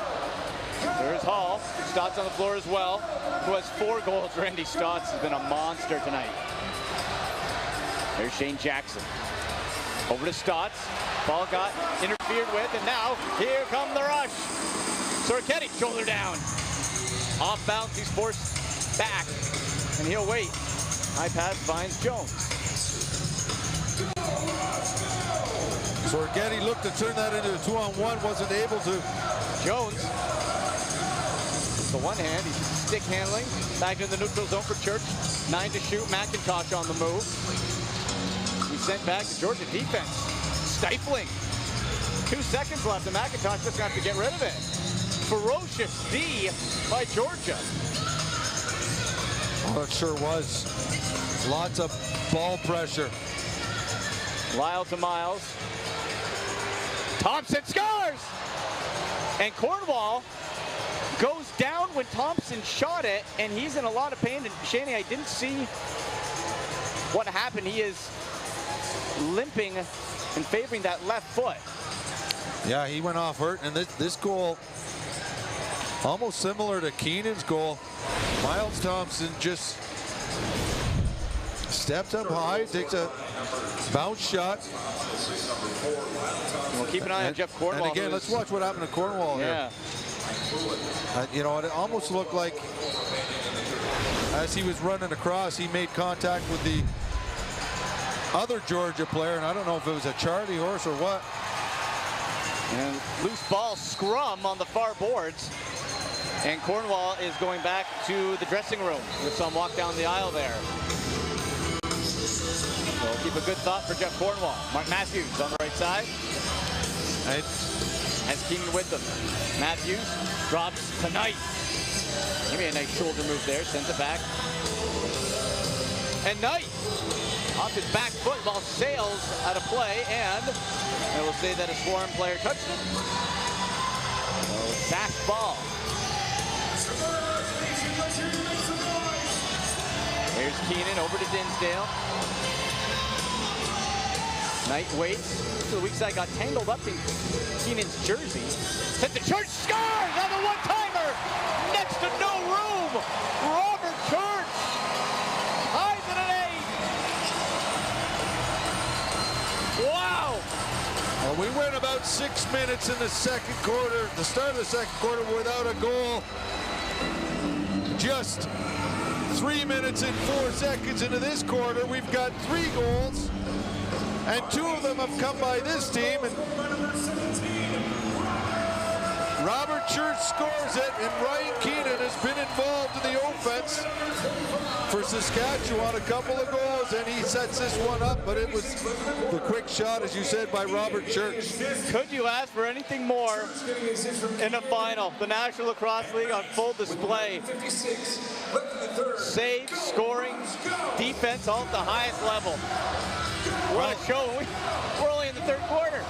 Only twice since the start has Saskatchewan been tied, and each time George has responded. Thunderstep McIntosh alone. Too high and behind the net. George has responded quickly. Let's see if Saskatchewan can finally get a go-ahead goal. Here's Matisse. He gives to Miles Thompson. Shane Jackson on the right. Palace with a little bit of room right on and a big rebound. But the captain, Chris Corbeil, was there. But yeah, that shot, Aaron Bold came out, made sure there was nowhere for that ball to go.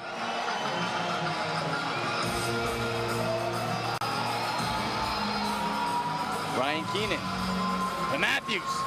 Matthews unleashed it, but too far out. No traffic in front of Pooling. Here's Knight. Ball was up, loose ball though. Lots of time on the shot clock. There's Knight, a bit of a scream. Went far side wide, rattled off the glass, picked up by Matthews.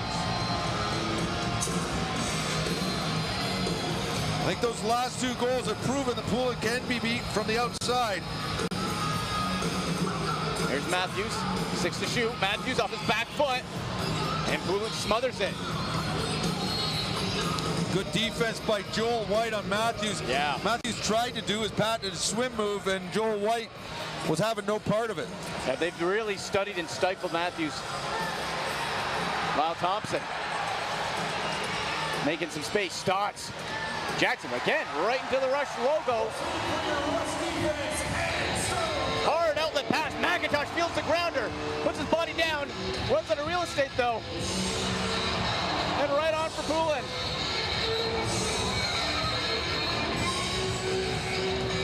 .39 to go in the third quarter. We'll take the break. Tied at 8, Russian Swarm. You're watching the Champions Cup on NLL TV and Twitter. Here goes my score sheet.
there's Ryan Keenan, the #1 draft choice this year, also the son of Coach Derek Keenan. And, you know, these teams have been built in the draft, particularly first-round drafts. You know, in the last 5 years, Georgia had 15 first-rounders.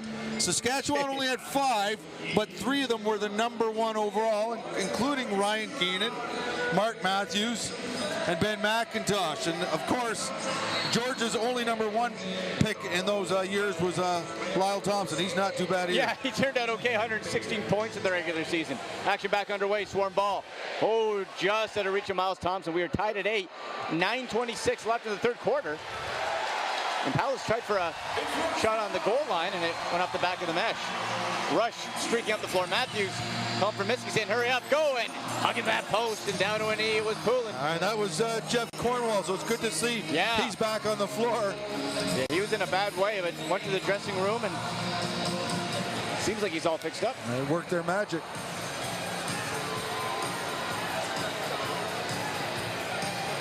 And Jackson, a pass intercepted, and, well, eventually made its way to Bold.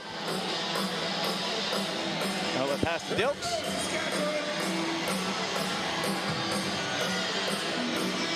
For Ketty, Curtis Knight has Matthews on the floor. It has been a mission of that Georgia defense to keep Matthews to the outside. And you get the feeling that sooner or later Matthews is going to score a goal. He's too good. Yes. There's Robert Church. Church being forced off his back foot, trying to get Poulin moving. He gets enough of it. Snaps it over to Jordan McIntosh. Randy Stotts, 4 goals so far tonight, looking for more. And talk about guys who are so good and being held scoreless thus far. Jordan Hall as well on the floor for Georgia. Hall right wing. Behind the back, and it didn't find anybody. That was there too. They run the pick and roll so well. Georgia runs that 2-man game. Rush ball here, rumbling up the floor. It's Corbeil. He'll drop it to Jones. There's Keaton at the Sask Health Center. Sold out crowd, not even standing room left. That's sold out too. Getting loud. There's Knight. And it got by Poulin. Came back the other way in behind the goal. But still loose. Krepinset got hammered. Gets back up though. Well, Poulin got a piece of that, but that ball was bouncing around the crease, and that was a great battle to try to pick that up. Miles Thompson gets it from Matisse. Thompson feeds Paulus. Cycling that ball well. Went for the bouncer, and Bold stood. Well, that was Kyle Matisse. Hasn't scored a goal yet in this game either. Bold way out. Hard outlet pass. McIntosh spinning around. And maybe trying to get a little too fancy there. Lyle Thompson comes up, and he'll send it high and into the stands. Well, you know what? Both teams are putting on pressure to make it difficult to get the outlet pass and up the floor. You've got 8 seconds to get the ball out of your end. And if there's a lot of pressure on, that can be difficult at times. There's Jones. Matthews trying to set up in the low post. All redirected on the way to the net. Not by Knight. It's loose. Ball, the bouncing ball. Joel White can't get to it. Now he does. Or does he? No. And now White comes after it. Jones' stick was hacked out of his hands. Odd man rush to Cole. Off the post. And right back to Georgia. Jordan McIntosh picked it up. Messenger. Well, we haven't seen any goals on the transition by Georgia yet. That was probably their best opportunity with, you know, Joel White and Brian Cole. Ryan Keenan. Blind pass to Jones. Jones, and that is inhaled by Poulin.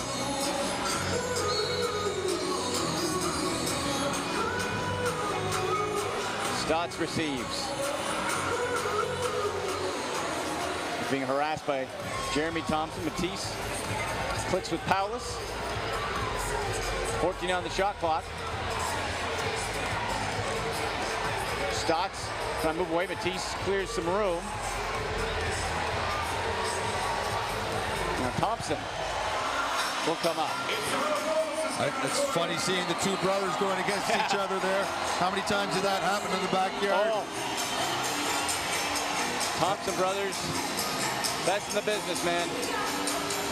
Human highlight reels. That was eldest brother Jeremy going up against the youngster Lyle, the baby. Removed by Matthews, finally gets some room! And Poulin just got to that post. There was an inch of daylight. Well, you said it, the swim move worked for him that time, but not able to beat Mike Poulin. And the wave starting up here at SaskTel Center. Georgia looking to break this tie. We are knotted at 8. Paulus trying to make a move to open himself up. Ball gets knocked free though on Miles Thompson, who was double teamed. Oh, that was an effective double team. You're always making a risk when you throw the double team. No room for Miles Thompson to find somebody to make that pass. Attendance tonight, 14,264. Sounds like there's 50,000 in here. And Tinsdale gets pushed up before he can get a shot away. Church, long shot as the shot clock hits 0. And nearly getting another chance there was Robert Church. We will step aside, still tied at 8. 3:56 remaining in the third quarter. You're watching the Champions Cup on NLL TV and Twitter. All right, fans, prove the biggest of follow the rush on Facebook. We're here in Section X with our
If there was a skip this ad button, you'd probably click it.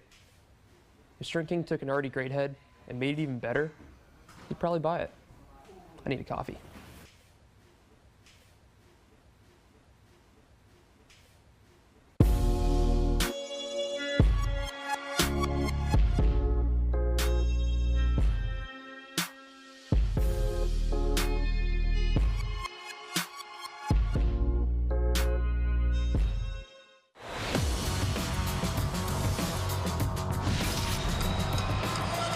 We showed you Ryan Keenan a while ago. There's Dad, Derek Keenan, the winningest coach in NLL history. 123 wins, 96 losses.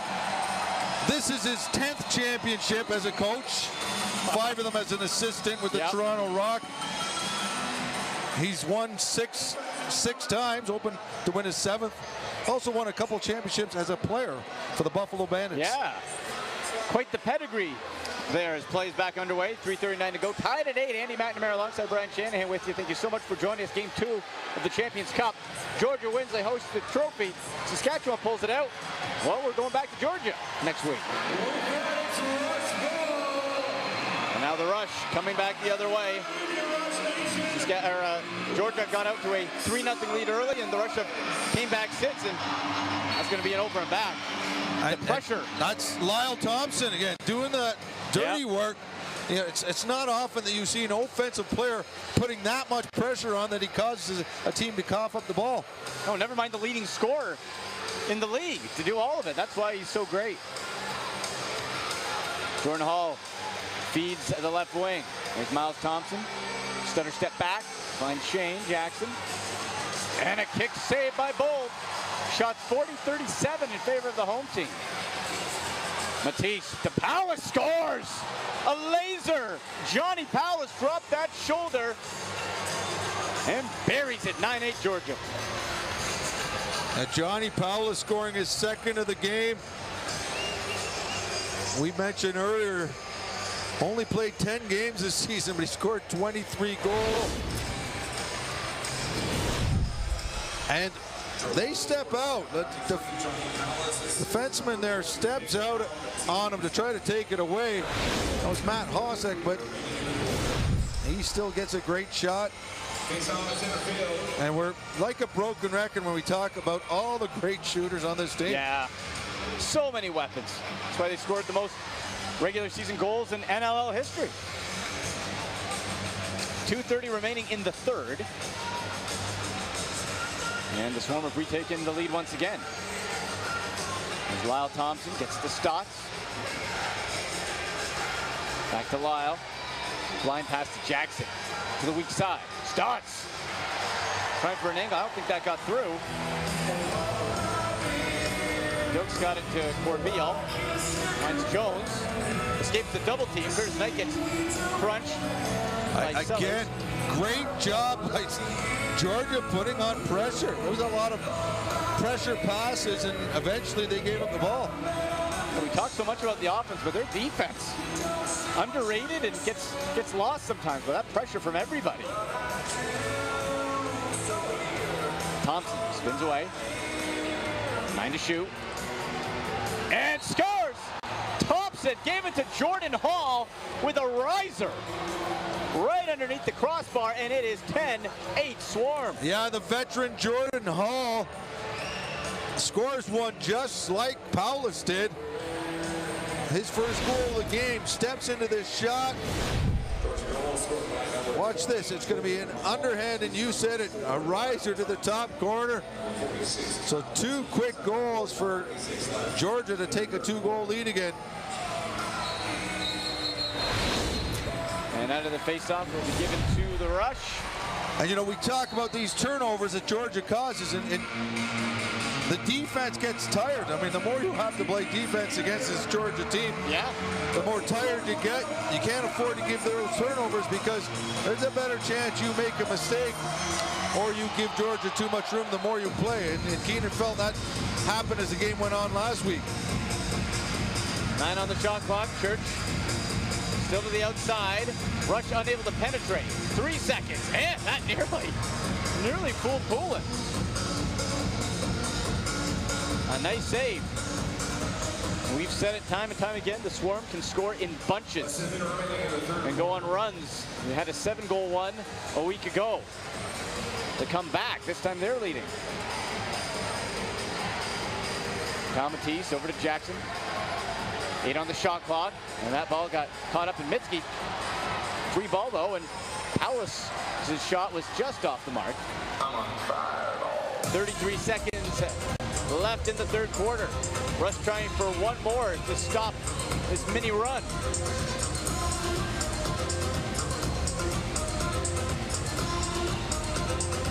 "20 seconds, there's Knight. Push back. Georgia's just not letting any black and green jersey through. The McIntosh, and coming out trickling behind Poulin. Oh, and Cole grabbed it. 5 seconds left. 1 second. Time for one more shot. Not quite, as Joel White gets shoved as the quarter comes to an end. One more to go. 10-8. Swarm lead the Rush. You're watching the Champions Cup on NLL TV and Twitter. For the last time this season here at home.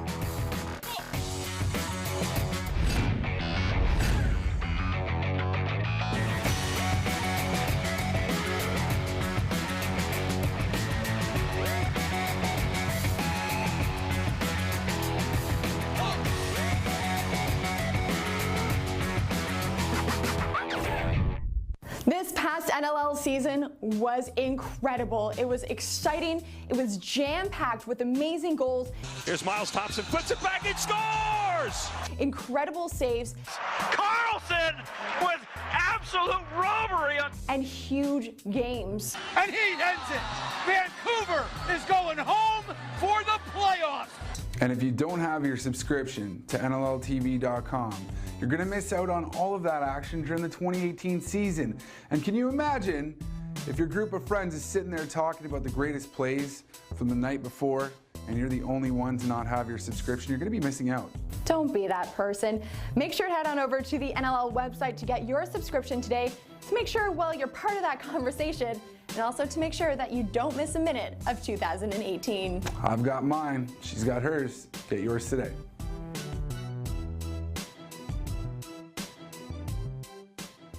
He's got Digby on the take, scores! Now back over to Dane Smith with a shot, hit the goal post inside, he scores! Afraid you might miss out on the big stories from your favorite team? Well, not to fear, the NLL newsletter is here. All you have to do is subscribe to the new NLL newsletter, and you'll get weekly updates from everything that is happening around the league. What are you waiting for? Subscribe today.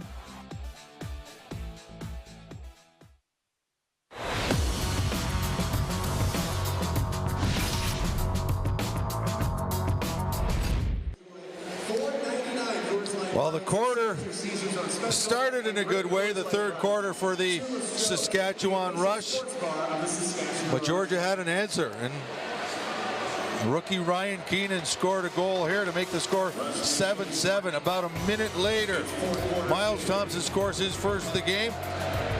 Church ties it up again.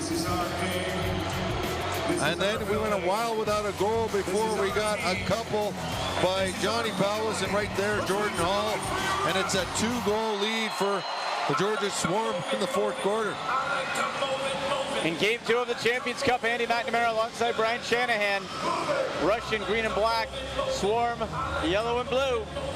If Georgia hangs on, they will win their first Champions Cup in franchise history.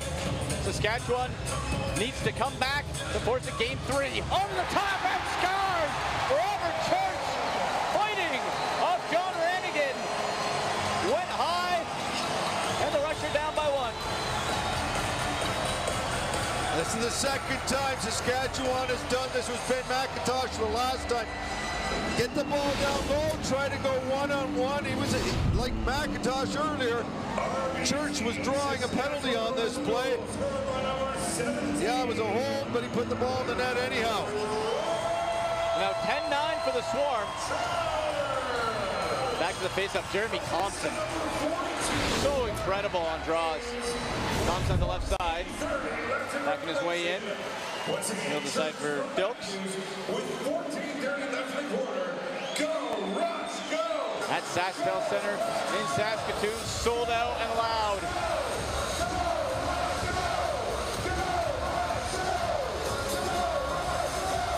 There's Knight, getting hacked by Noble. And Dinsdale picks it up, gets some space. And it's going to be rush ball there. Yeah, it was interference on the corner, and I think Saskatchewan, interference by Georgia, so Saskatchewan is getting the ball. And a fresh 30 on the shot clock. Oh, try for the one-timer, and a swing goes into the mesh here at Saskville. Yeah, Mark Matthews was looking for McIntosh for the cross crease play, and it didn't quite connect. Here's Lyle Thompson. Randy Stotts. Some room and bold. Heading over to that left post. And Saskatchewan coming back up the floor now. Strolling is LaFontaine. Reinforcements on. Dinsdale with it now. Jones on the floor. This building is rattling with the music. It's shaking. Mark Matthews off balance. Ball didn't get through to Poulin. That was a good save. Matthews shot the other way. It's a tough save when you pull the goalie one way, shoot back to the short side, and Poulin was able to get his arm back. Just over 2 minutes has expired in this fourth quarter. Matisse in the near corner finds Lyle Thompson. Thompson weaving. Sidearm pass, clicks for Jackson. He's directing traffic. Stotts bobbled it. Picked up by Bold.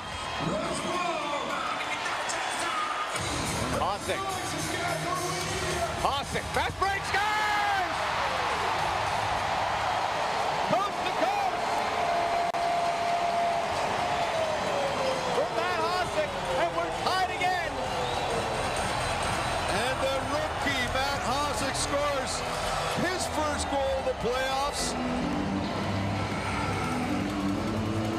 And Saskatchewan brings the transition to the game.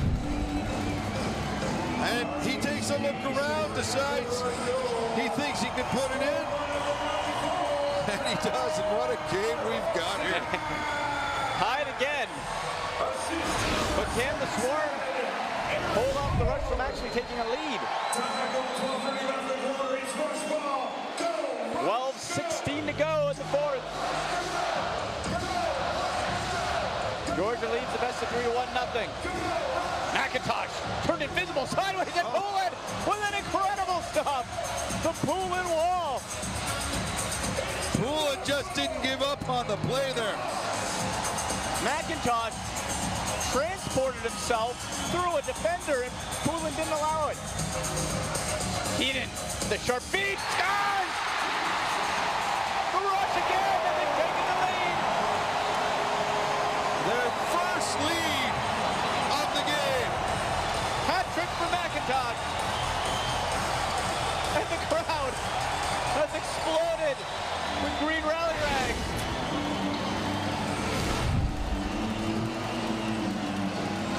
It goes east to west. He moves the ball to Keenan.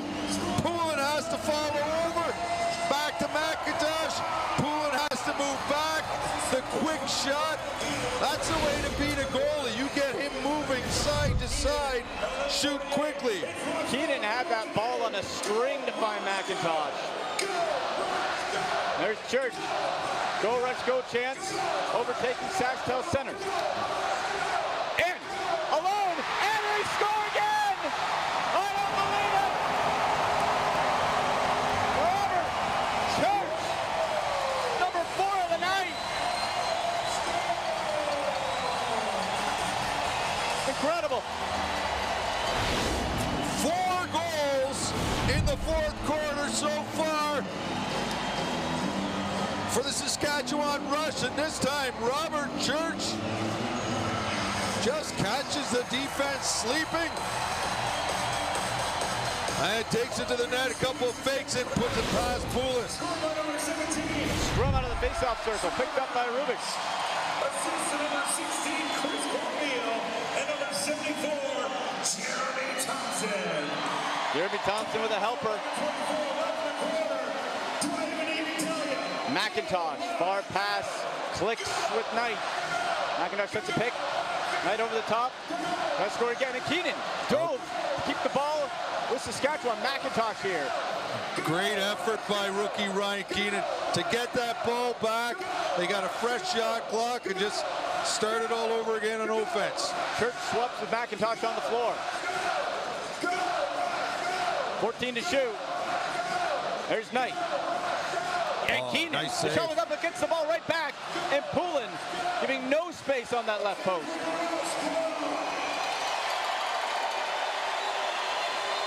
But the Swarm, Shanny, so calculated, so dangerous. Taking their time now. Like a viper waiting to strike. Miles Thompson. 7 to shoot behind the back pass to brother Lyle. Into the stomach of Bold. And this crowd has been loud all game, but they've just ramped it up. Like Shanny, we're standing here. It is, our booth is shaking. It's that loud. Under 10 minutes to play in the fourth. Dinsdale feeds Matthews. Down low. And trying to catch Jones on the one-timer. He was tied up nicely by White. And we will take our first break of the quarter. My goodness. The Rush are taking the lead, 12-10. You're watching the Champions Cup on NLL TV and Twitter.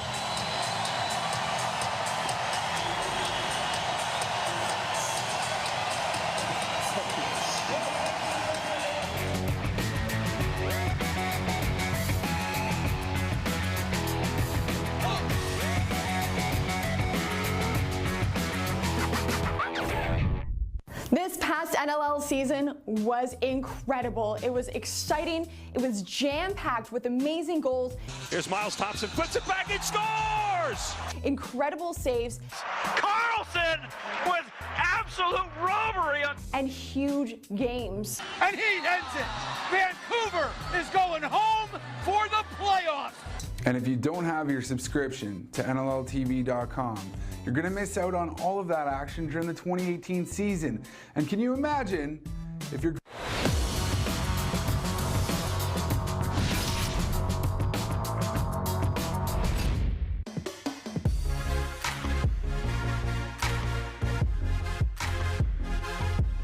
That's impossible.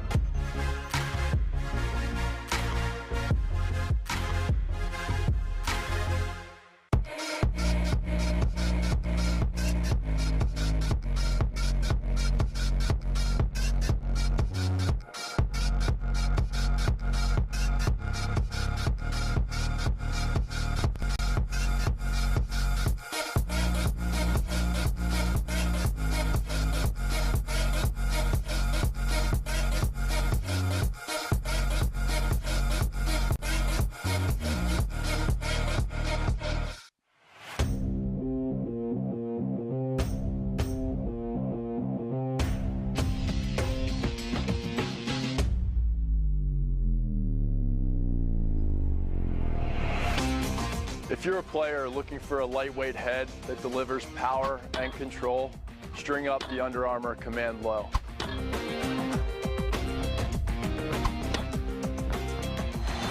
Action back underway. A 4-goal swing for Saskatchewan.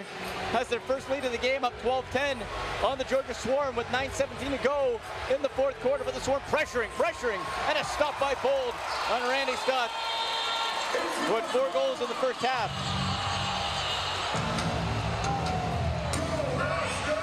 And Jim Cornwall, who left a little while ago with an injured left leg, back and looking just fine. Robert Church, left wing, Church streaking in.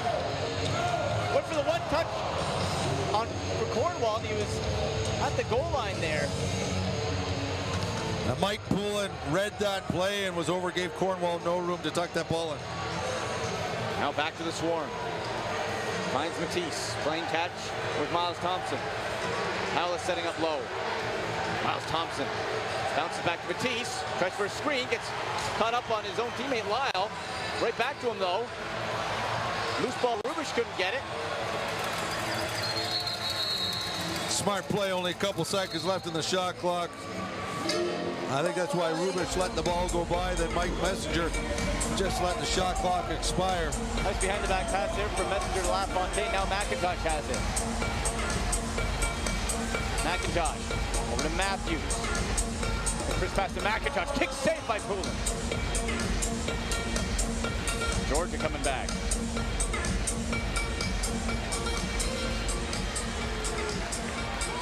Lyle Thompson cross floor. Swarm starting to spread out of that bunch. There's Matisse at the line. 10 to shoot. There's Hall. Beauty behind the back pass, but just got caught up with Shane Jackson. He couldn't turn and deliver. There's Matisse. Wide. Picked up by, whoa, and that, oh my. That's Shanny. That went through the legs, but came out the other way. That was like a backhand shot from a long distance and didn't miss the net by much. That was Randy Stotts. These guys on both clubs can score from just about anywhere. Rush possession.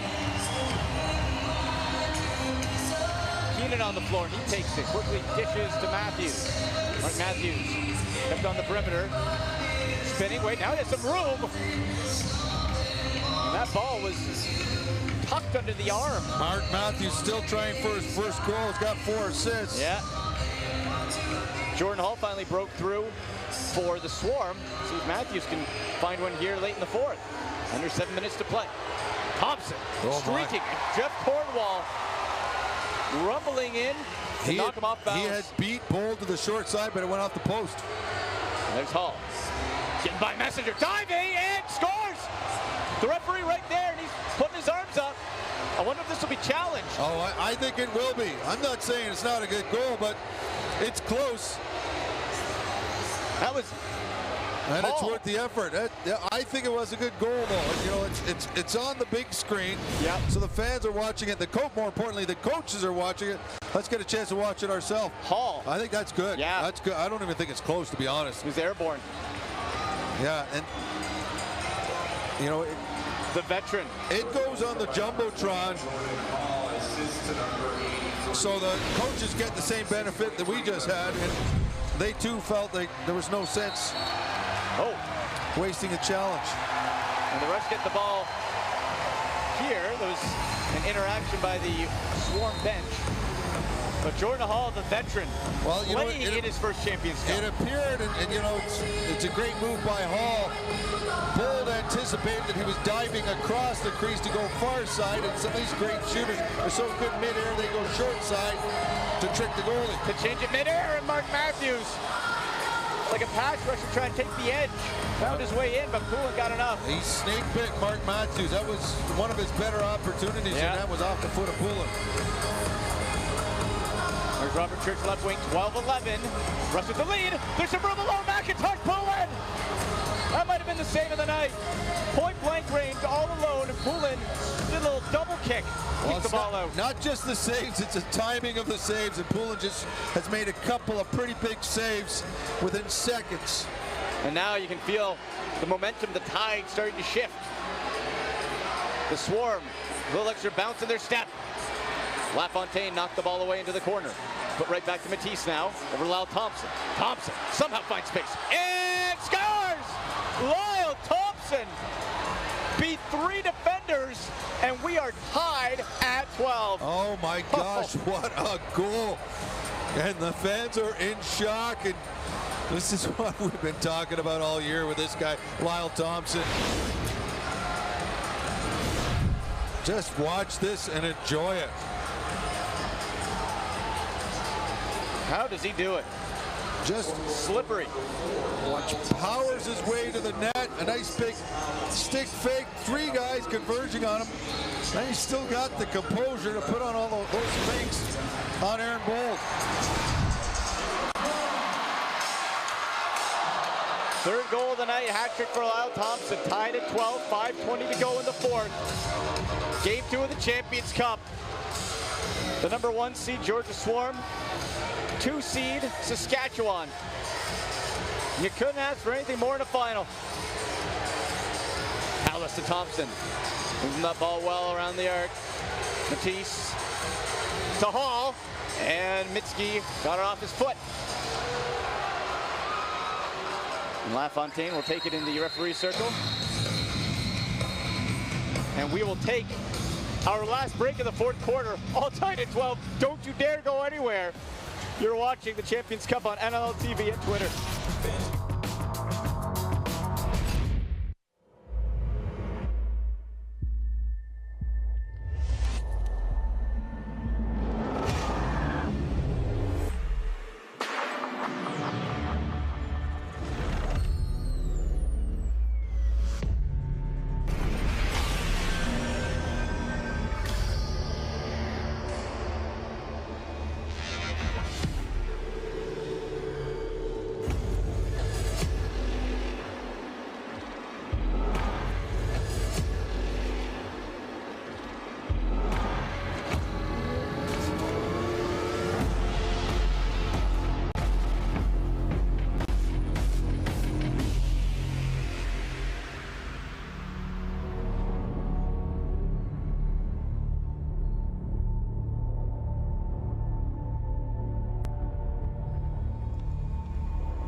Coach Como again.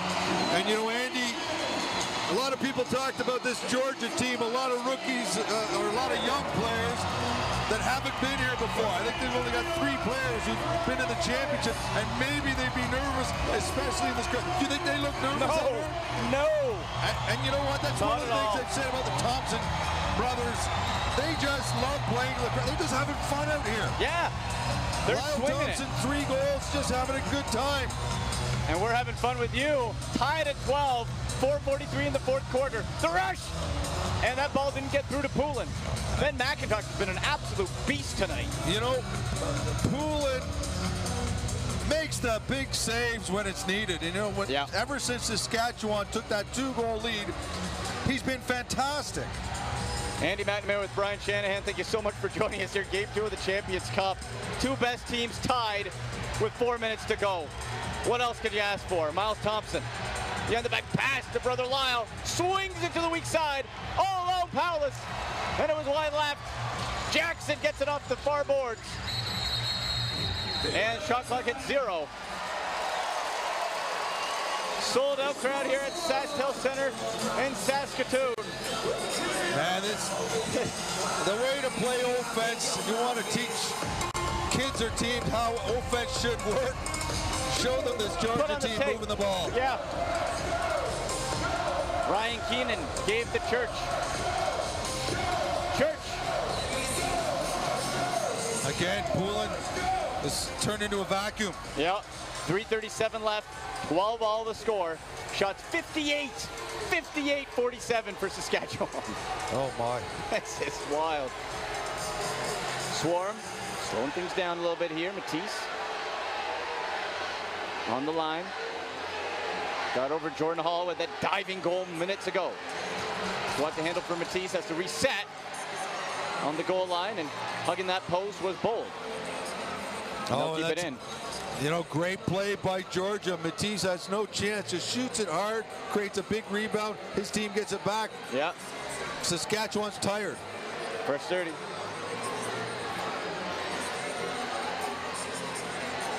Lyle Thompson to Stotts. Matisse with the crisp pass. High and scores! Scores! He got a piece of it, and it trickles through.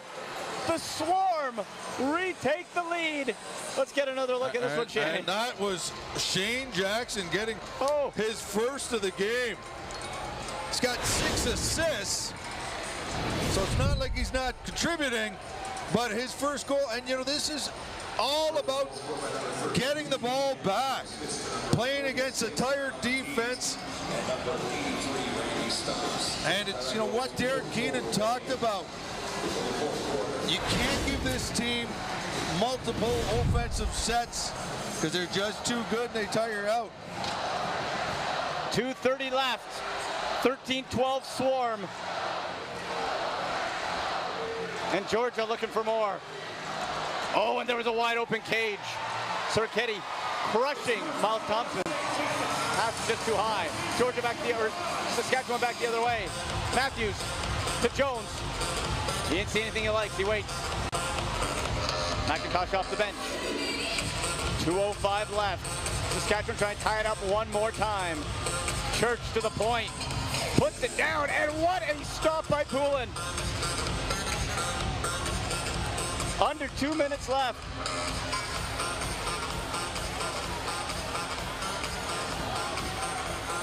Lyle Thompson. And it got caught up in him. He got in behind the defense. Hard out the pass to Jeremy Thompson. Thompson, a mini break, pulls back, dekes it out, scores! Jeremy Thompson! I don't believe it. We talk about Lyle, we talk about Miles, but Jeremy Thompson ties it at 13. And this is just a fantastic play after Lyles gets a great opportunity. Ball up the floor quick. But watch what he does here. Look at that. His repertoire, usually he just winds up and shoots hard. Poulin knows that. He steps out, and this time he puts on a fake and shoots it around him. Stopped on a dime. Man, it's a Thompson show. You know, these guys. It really is. I'm not taking away anything from all the other players who've had great games, but It's incredible seeing these brothers out here and what they do in this game of lacrosse. 4 Thompson brothers play on these 2 teams. Jeremy's the only one on Saskatchewan. Oh, and they threw the challenge. Or no, they didn't throw the challenge. The last 2 minutes left in the game. Every goal is reviewed, and this one's shouldn't be a problem. Yeah, this won't be a problem. That gives both teams a chance to catch their breath. Yeah, and the reason you're hearing the crowd here is because they're showing it on the big screen, and the crowd is just, I guess we're holding our breath for a few seconds, and they see they're going to make the official goal. That's a good goal, but it's no surprise. Comes out and count it. And the Saskatchewan Center erupts, tied at 13. A minute 34 left. Taking the face-off, Messenger for the rush. McIntosh, the captain for Georgia. If we go to overtime, it is sudden death, 15 minutes. And the rush won the face-off. Messenger gives to Ben McIntosh.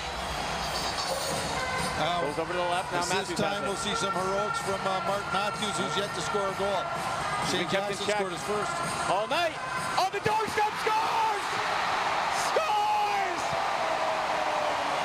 Adam Jones! From Mark Matthews. A minute 12. And the Rush take the lead again.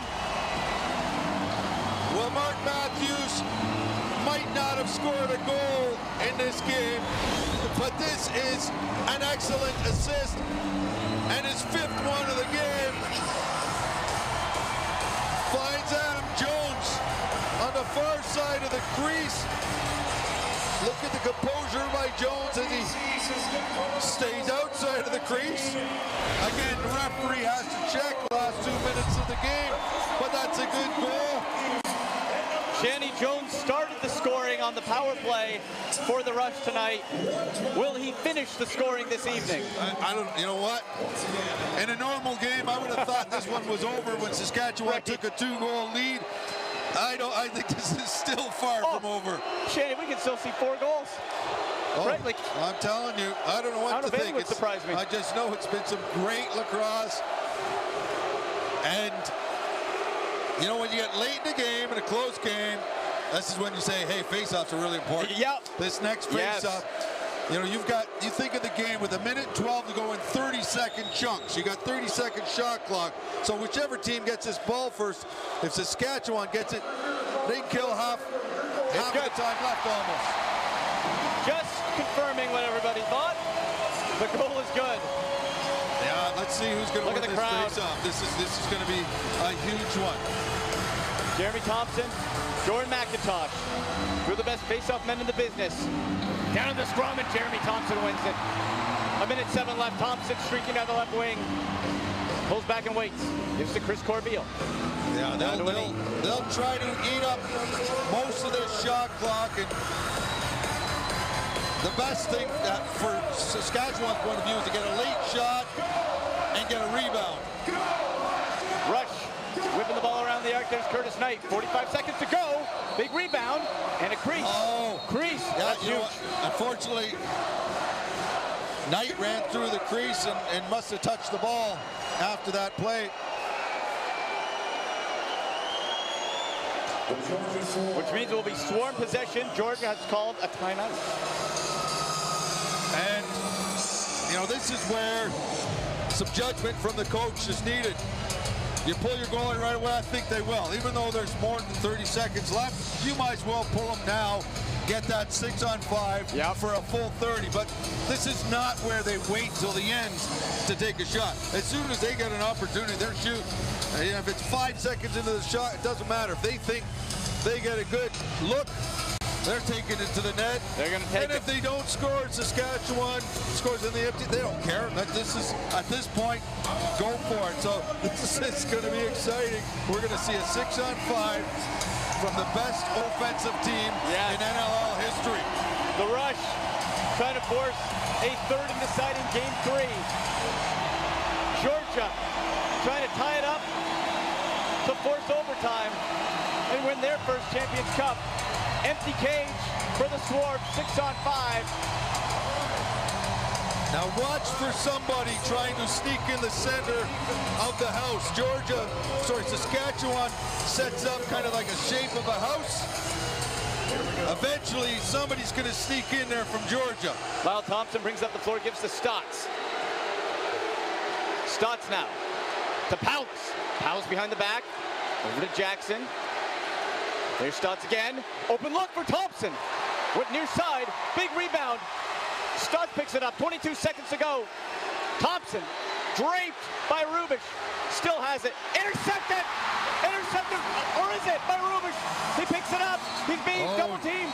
He called timeout. Oh man, he wasn't able to get and Rubish any room, but the second he picked it up, he looked at the referee. Good job by the referee that he acknowledged that Rubish wanted that timeout. He knew he was in trouble. If he was able to get that ball up cleanly, he was putting it up the floor. But once it bobbled a bit, he was in trouble. Looked at the referee, smart play, did the timeout signal. Referee saw it and called it. Ryan Dilks was motioning to the crowd to get up and get loud. I don't know if they needed any help with that. Now, I'll tell you though, Andy, in case you think this is all over, think again. Georgia is not putting their goalie back in the net. No. Georgia's got 6 guys on the floor. They're going to be double teaming the ball. What I think is going to be interesting is, and I've seen Keenan do this, I've seen him pull his goalie in a situation like this to put the extra player on so they can't double team. Now, if he does that now, the fans in here are going to have a heart attack. Now, he comes from the same school of lacrosse as Eddie Como. Yeah. Les Bartley. Now watch. Let's see. He's doing it. No goalie in the net. No goalie. No goalie in the Saskatchewan net. Great play. They got to execute. You make a mistake, you're in trouble. No goalie. Oh my gosh! He has it over net. And a save by Thompson. Scores with 3 seconds left. Jeremy Thompson made the first save. I don't believe it. We are tied. No goalies. And the gamble didn't pay off for the Rush there. I cannot believe it. That's not a huge gamble. Like, I know Saskatchewan fans are going to go crazy, say, why did Keenan do it? That's a smart play. And generally, it's an easy play when you've got the best players in the world. And I want to see what happened here. The bounce pass. Corbeil just didn't handle it. And it was Joel White. And it was almost a miraculous finish. The save, the original save by Jeremy Thompson. And we're watching the game. I can't watch the game and the clock at the same time. And I thought, we might run out of time here. But that is heartbreaking for Saskatchewan. Heartbreaking for the crowd. And I will tell you, I will defend Derek Keenan for making that move. And it does count. It is the right move to make. But something goes wrong. But you have to execute at this level. Right. And now all the momentum with the Swarm. The energy sucked out of this crowd, at least for the moment. Oh my gosh. Of course this happens in this game. Yes. We've seen everything else. We said 10 seconds left. It's not necessarily over, but the odds are that it is, but this is why it's a great game. 2.8 seconds, and we are headed to overtime. Shanny, sudden death. Full 15 minutes. I don't think we'll need all of it. No, full 15 minutes. I don't think it's going 2 minutes. I would not be surprised if we see a goal on the first possession. Right. Well, everything's in the swing for Georgia right now. You have that back-breaking goal. Gosh. But I'll tell you, and I am sure there'll be Saskatchewan fans going crazy about what Saskatchewan did there. And I will tell you over and over again, Keenan did the right move. Right, there was nothing wrong with that play. You know, Corbeil, whether it was the bouncing ball or what, it just bobbled it, and things happen. Well, Shanny, it's for the Georgia Swarm, really. They obviously want to win it tonight, but they have it tomorrow. For Saskatchewan, if they lose, it's done on their floor. Oh, yeah. Well, nobody's thinking about tomorrow. No, it's right now, and it's going to start in 1 minute and 50 seconds. Andy McNamara with Brian Shanahan, and this game, too, has been as promised and then some. Yeah, I'll tell you, this has been one of the most exciting games I've been involved. I've done 15 championships now, and this is one of the best. This is one of the best games. If you want to show a friend lacrosse and say, someone asks you, what's the National Lacrosse League about? Put this on. Put this game on. Yes, and you know what? These fans, these Saskatchewan fans, have been through a night. And emotionally draining. Their night is either going to end in elation or terrible disappointment. Yep. But either way, it's been up and down all night. Sudden death. Georgia scores. They will have their franchise's first Champions Cup.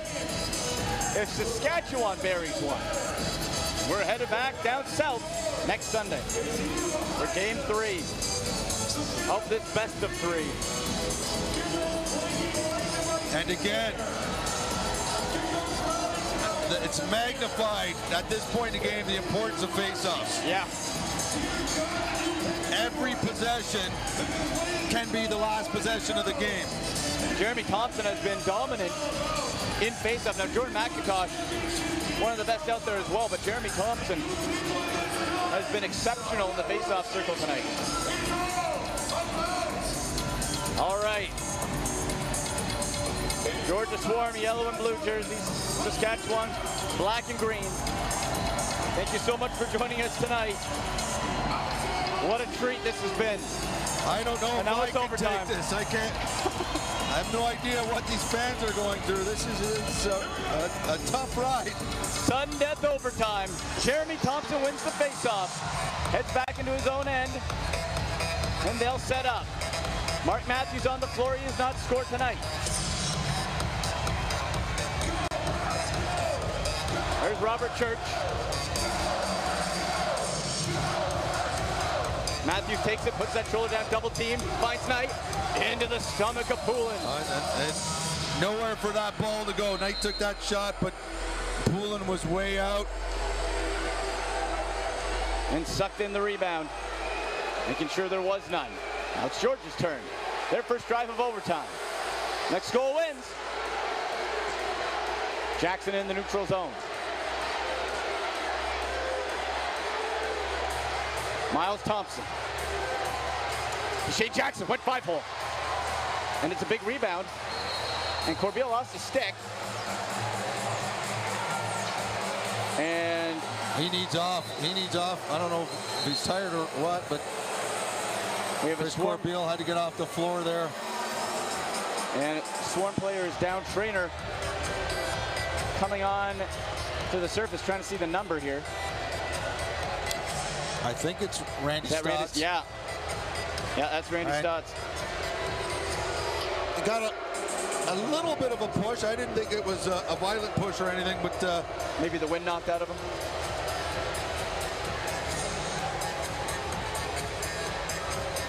And the Saskatchewan bench saying something, chirping him on the way by. So Stotts has to go off.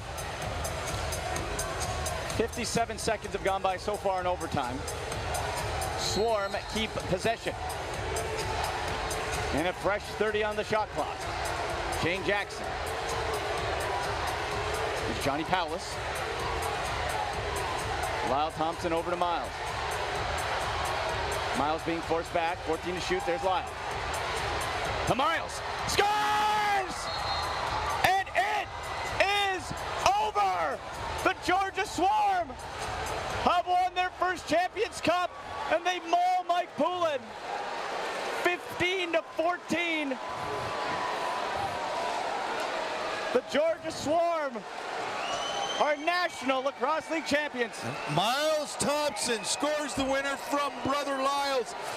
And you have two Swarm players in each corner. They jumped all over Miles in the corner. They jumped all over their goaltender, Mike Poulin. And what a game. Wow. And the Thompson to Thompson seems fitting, Shanny. Oh, it sure does. Fitting. It sure does. And, you know, it's heartbreaking for this Saskatchewan team, especially as it seemed they had this victory in the palm of their hands. But fans are showing their appreciation, and hey, they've won their championship. They won 2 in a row. Yep. Now it's Georgia's turn to celebrate. What a year, what a season. #1 seed, top scorer, and they win the Champions Cup. That's Jeremy Thompson was lying on the floor there, nothing left. As the other two Thompson brothers give each other a hug.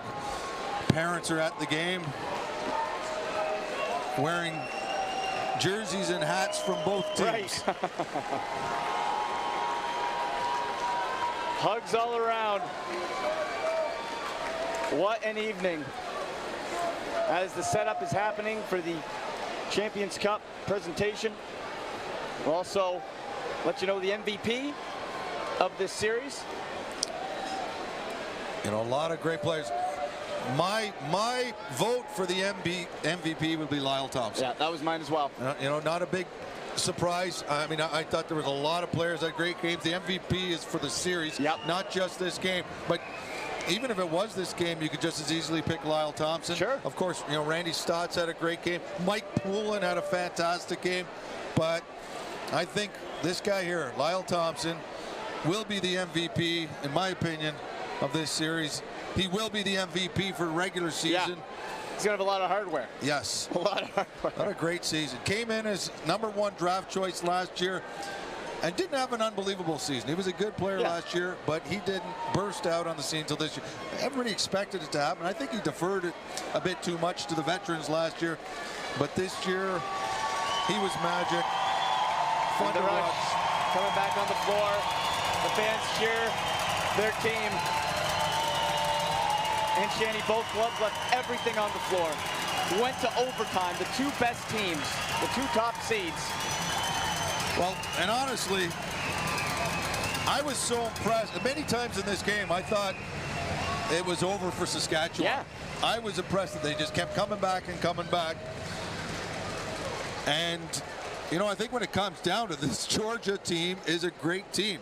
It's no surprise. This is not an upset. This is not a shock. No, not at all. And both sides, just the heart, Shanny, coming back and forth, and then late, Georgia going down. Saskatchewan finally taking that lead in the fourth.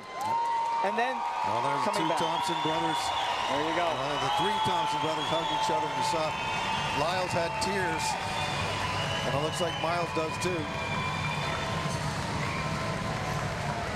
Miles Thompson with the winner. You know, and Jeremy Thompson. And there's the third Thompson brother, Jerome, didn't play today. But Jeremy Thompson also had a great game for Saskatchewan. Handshakes all around. And we're waiting the presentation of the Champions Cup. And for the MVP, we see it out on the floor right now. Yeah. You know, in a second, we'll probably see Eddie Como and Derek Keenan shaking hands. And those two guys, not only are they great coaches, they're great friends. Yeah. Came up together, as you said, Shanny, with the Toronto Rock. And Now both in the finals.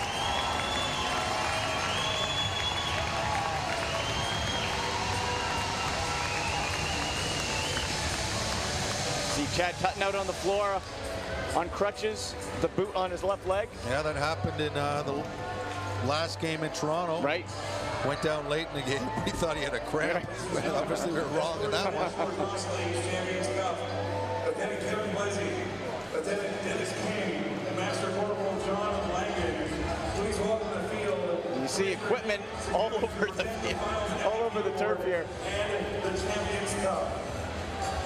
Shanny, what a draining game. I can only imagine the players. I feel yes, exhausted. Exactly. And we're just talking. Yes.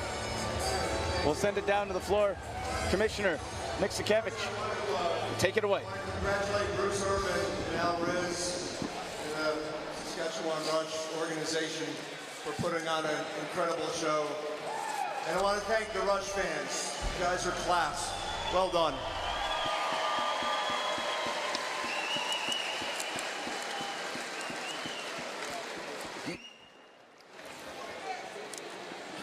I don't know if I've ever seen a better sporting event, no less a lacrosse game.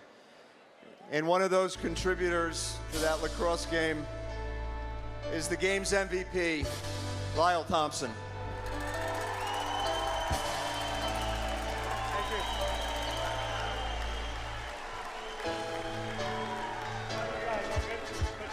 Good job, brother. Great stuff. Congrats.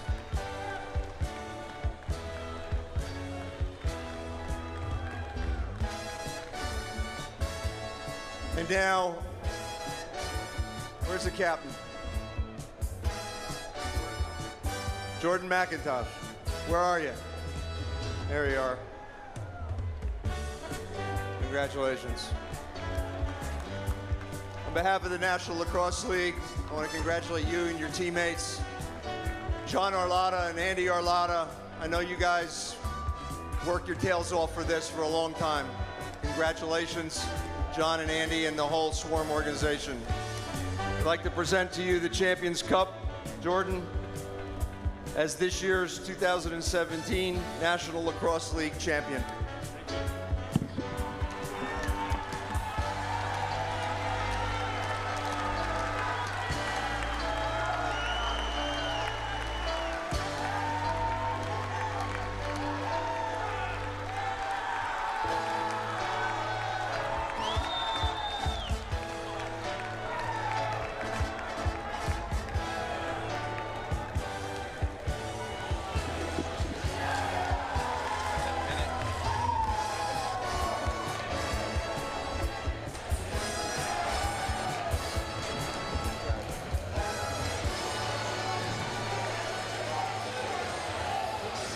And the Champions Cup being passed around with the Georgia Swarm, their first in franchise history in an epic Game 2 final. Shanny, final thoughts on the 2017 season? Well, you know what, a fantastic season, but I love when guys are winning it for the first time. Yeah. Only Jordan Hall and Johnny Paulus has won this before from this team. All these guys are picking it up for the first time, and it is so mean. It's something they're going to remember for the rest of their careers. But what a great team from the start, first game 1 of the season, and when they beat Saskatchewan It started Rush. and finished. Yeah, that game 1 of the season, and it carried on to the end. This team has been class, skill, entertainment from the start, and it's great to see these guys win their first championship. And let's also give credit to Saskatchewan Rush. These guys, and they've won 2 in a row. The fans were great. It is so tough to three-peat. It's only been done once in NLL history, and they met their match. They sure did. Great entertainment, though. They did, but they have such a great core. They'll be back. I can't wait till next season. Lyle Thompson, the MVP. Stand by for the Champions Cup press conference coming up. For Brian Shanahan in the booth, all the guys in the truck, thank you so much for joining us. What a game, folks. We'll see you in 2018. You're watching the Champions Cup on NLL TV and on Twitter.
everyone from the Saskatchewan Rush, head coach Derek Keenan, Robert Church, and Ben McIntosh.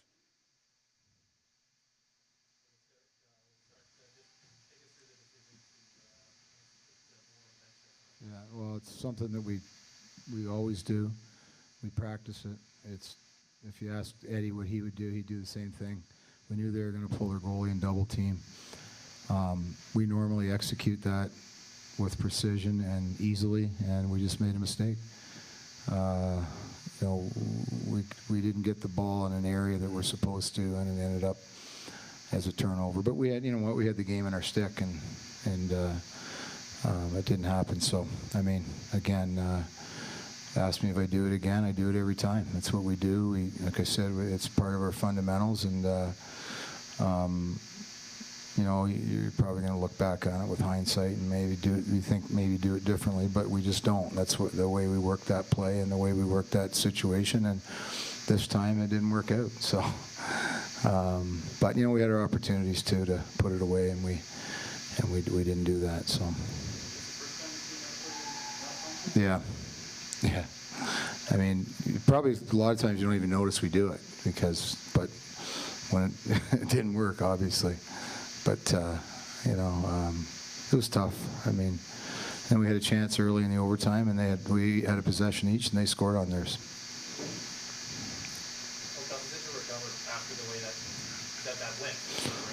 I mean, you know what? We won the face-off, and away we went. And we had an opportunity. We had a pretty good look by Curtis Knight, and they had a good save, and then they went down the other way. So we were fine. You know, we're a pretty resilient group. So there wasn't any concern about that at all, I don't think. Just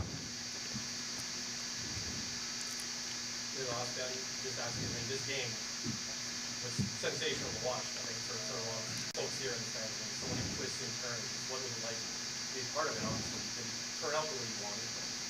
Yeah, I mean, it's similar being on the floor. It's a lot of emotions, and you're at the highest of highs, and then you get down to the lowest of lows pretty quick, right? And that's a lot of what playing in these games is about, is just being able to control those emotions, and I thought we did a pretty good job of that. But yeah, no, the game, no question, it was an exciting game. It was incredibly fun to be a part of. Definitely the hardest game of the year. I mean, guys on the bench were, you know, giving everything they got, so it was a lot of fun.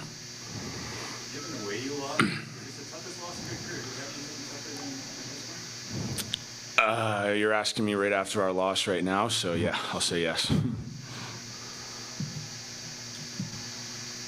Curtis, maybe could you speak to the effort that it took Robert? just to, sorry, Rob. I've done that to you twice this season now. Can you maybe speak to the effort that it took just to get back throughout the game? You're trailing in 3 quarters, you finally get a lead in that 4th quarter. How much effort did that take just to get back on the return? Yeah, we've been battling all year like that. When we're down, we don't ever feel like we're out of it. So, you know, 2-3 goals, it doesn't matter to us. We always think we're going to come back. We had that 2-goal lead in the 4th quarter. The crowd was going nuts. But yeah, we had a lot of chances to make that a 3-goal lead, 4-goal lead, and we didn't. We let them back in it, and then you know the rest. This is kind of the epitome of the rough chisel hammer. I mean, it was quite a big outcome, but that you guys have to grind it out on it. One of the toughest games that you've played all season, or the toughest? Yeah, I mean, it's the 2 best teams in the NLL, so you're going to get a good game. They're a great team. They play hard, so you know, hats off to them. So, Derek, just looking into the offseason now, I guess how do you see your offseason progressing at the start? I still think we're a real good team, and we're still relatively young. We have draft picks in the bank. You know, our core group will be together still, and we had a little bit of an up and down season though, like compared to the last couple. And you know, we were a little bit more inconsistent than we've been in the past couple of years. So, you know, we'll look to fix that. And but again, like we got a great group. You know, they're a good group of young men, and they're great players, and they love being around one another, and they're fun to be around too. So I think we still have a very, very bright future here. How tough is it to get a team into that 3-peat mode where you're trying to win another championship? I know you kind of talking about how you're trying not to make it a factor. Was it a factor at all?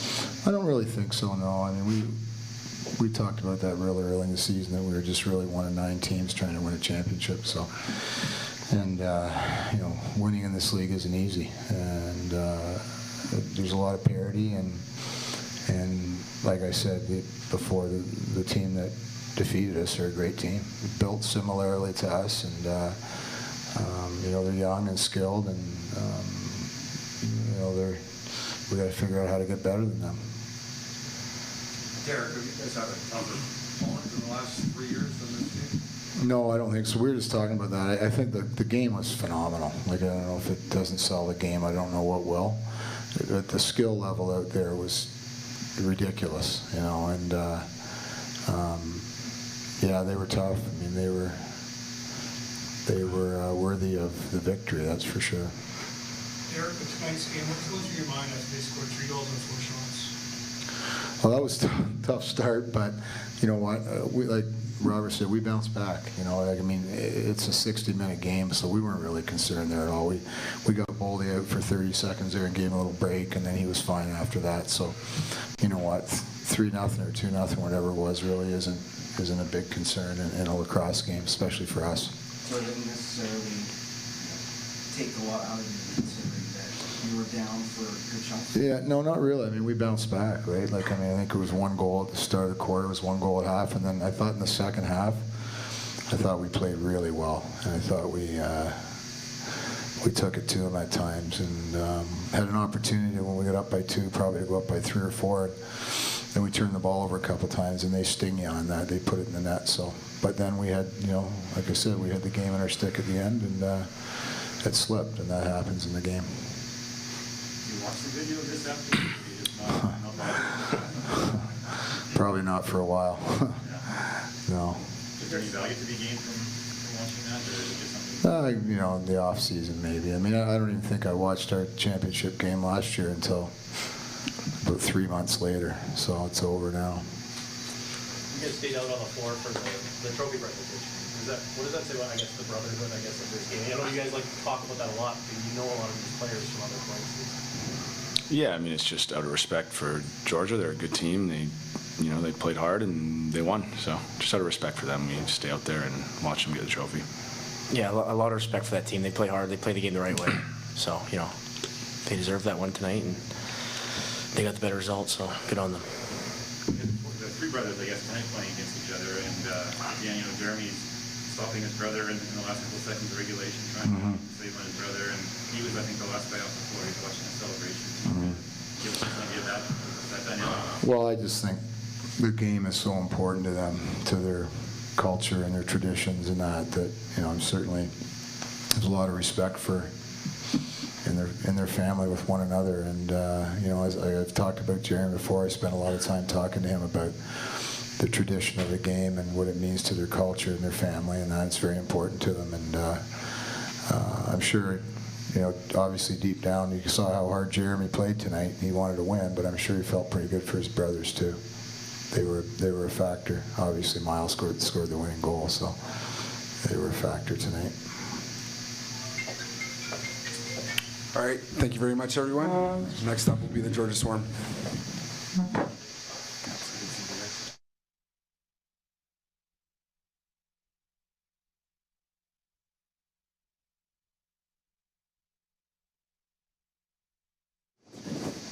Oh my gosh, everything tonight.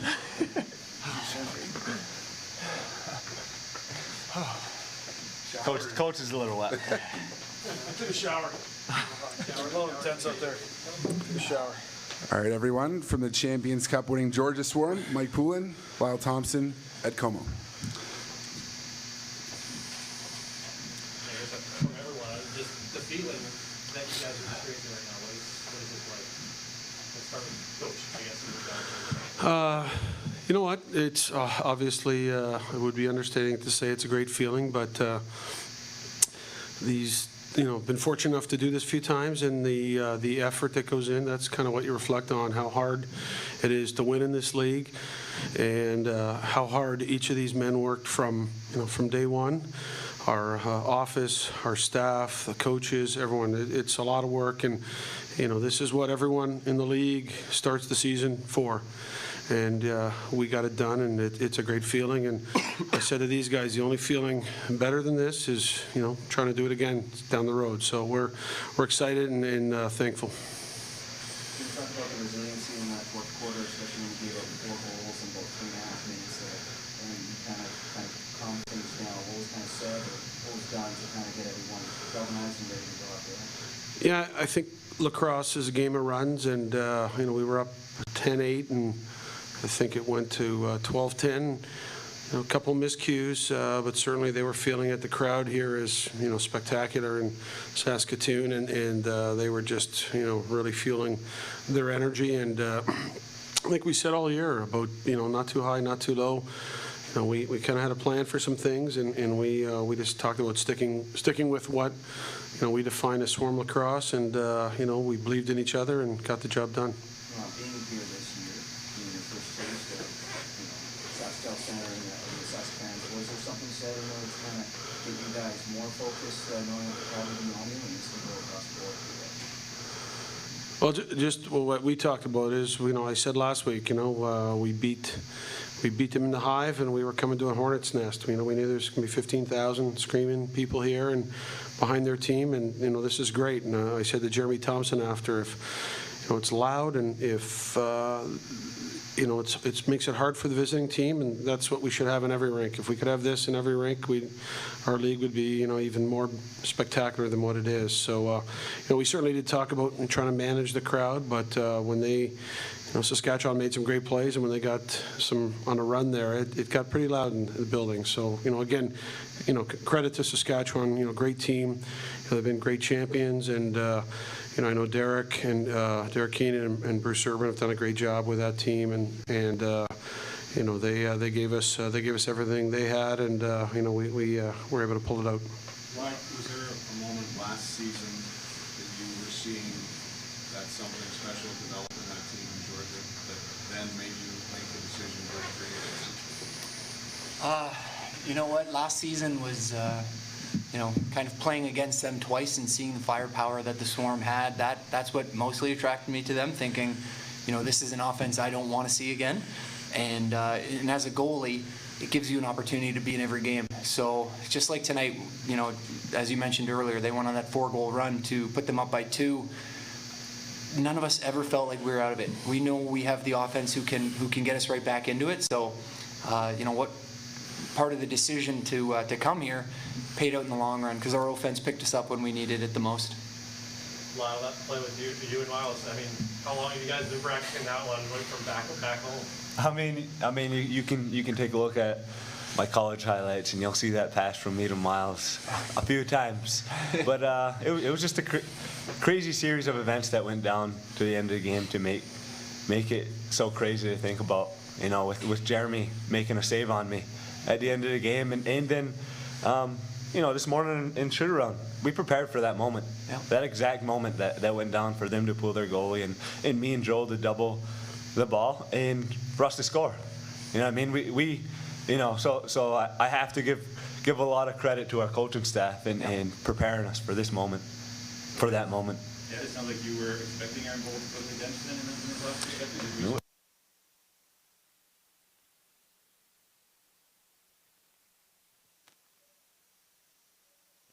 That's the right play to do. It's the right play to do, and we would have done the exact same thing. I know Mike Poulin wouldn't like to hear that, but we would do the exact same thing. And so it was the right play. It just, they had a bad bounce, and we capitalized on it. But as Lyle said, something we talked about, we had a plan for it, and, luckily we executed. So for the fans who are on social media right now trashing the rusher for pulling the goalie, how would you explain that to fans who are trying to understand themselves? Well, I think if we were going to pull our goalie and put 6 runners out, and if we have 6 runners out and they have their goalie in and they have 5 runners out, it's an automatic double team, and you lock everyone else off. And in this league, it's hard to beat double teams. So that's the strategy behind it, and it's sound strategy. Won a lot of championships in Toronto with that strategy, and it's the right thing to do. And as I said, you're asking professional lacrosse players to make a play, and there was a mistake. There's lots of mistakes in the game, and I don't think that was the last mistake, but certainly, I mean, they played their hearts out and they battled hard right to the final buzzer. Well, you talked about how your brother made a save on you at the end. Have you ever taken a shot at him ever? Have you ever played goal for you? A lot of times.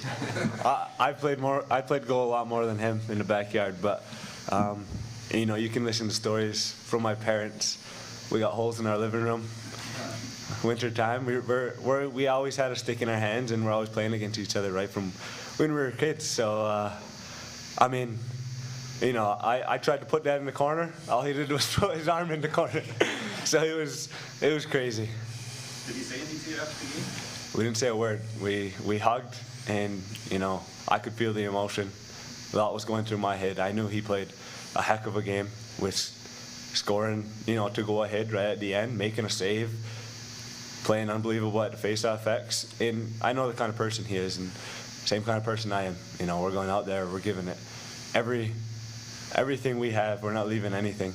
And when I hugged him, I wanted him to know that I appreciate everything he's done for me, and I appreciate his game and how hard he plays. He's also the last rush player off the floor. Everybody else in the dressing room, he's having the bench for a little bit and let you guys celebrate. So I'm guessing he's pretty proud of you too, that you probably have something like you as well. Yeah, I mean, as kids, being the way my father preached it is we're lucky to be playing this game, and win or lose, you don't hang your head.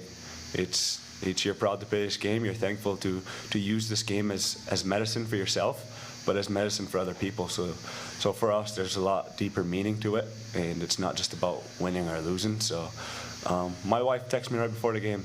She said some words in the Kyu language, our native language, and that's exactly what she said. She said, win or lose, we're happy for you, and you're lucky. You're a lucky man. And I mean, that's the way I view this game. It's not about winning or losing, and that's what I hope every person watching me is seeing. I don't care how many goals I score. I don't care about that MVP. I'm going out there. I want these kids that are watching, everyone to watch me play, that I'm riding the ball hard, I'm fighting for ground balls, and I'm just like I said, what Jeremy did. He left it all on the floor. That's the same thing I'm going to do, and I know our whole group did. We were all talking about it on the bench. Halftime, we're saying we're leaving nothing. It's all going out this last half. Mike, the Rush have faced a different team these last 3 years in the final, but does this feel like this could be a rivalry for a few years now, with these two teams still with lots of big pieces for years to come? I'm not 100% sure, but I think those are the two youngest teams in the NLL. And when you kind of factor that in, and the amount of talent and the fantastic coaching on both sides, it really could be. And we looked at it this year as to be the best, you have to beat the best. And I think we did that. It's an unbelievable team that we just played, from Bruce Urban to Derek Keenan and his support staff to all the players.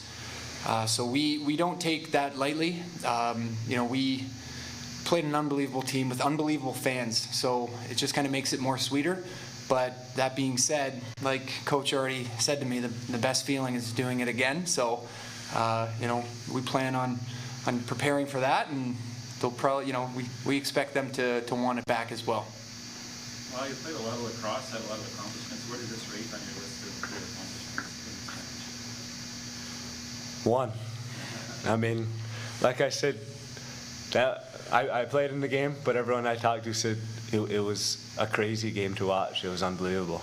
And I know what we've been through. I've never been a part of a team like this. In college, you get 4 years to spend with those boys. Obviously, a new group comes in every year, but I'm with a group of guys for 4 years, and I get to build a bond. I've been with this team for 2 years, and this year, you could feel it. Everyone will tell you, and that's the attitude we had going in through the season. Eddie, the team didn't look at all nervous. They were too young to realize they should be nervous. Shani, that's one of the things we talked about. Are we too young and just inexperienced to know that we're supposed to be nervous? But I think it just goes to our guys playing with confidence, believing in each other, and We've been in some, tight games this year, but ultimately, our guys have been in big games, just in, not with an NLL championship on the line, whether it's a world championship, whether it's, junior, senior, college. There's lots of guys have been in big championship games, and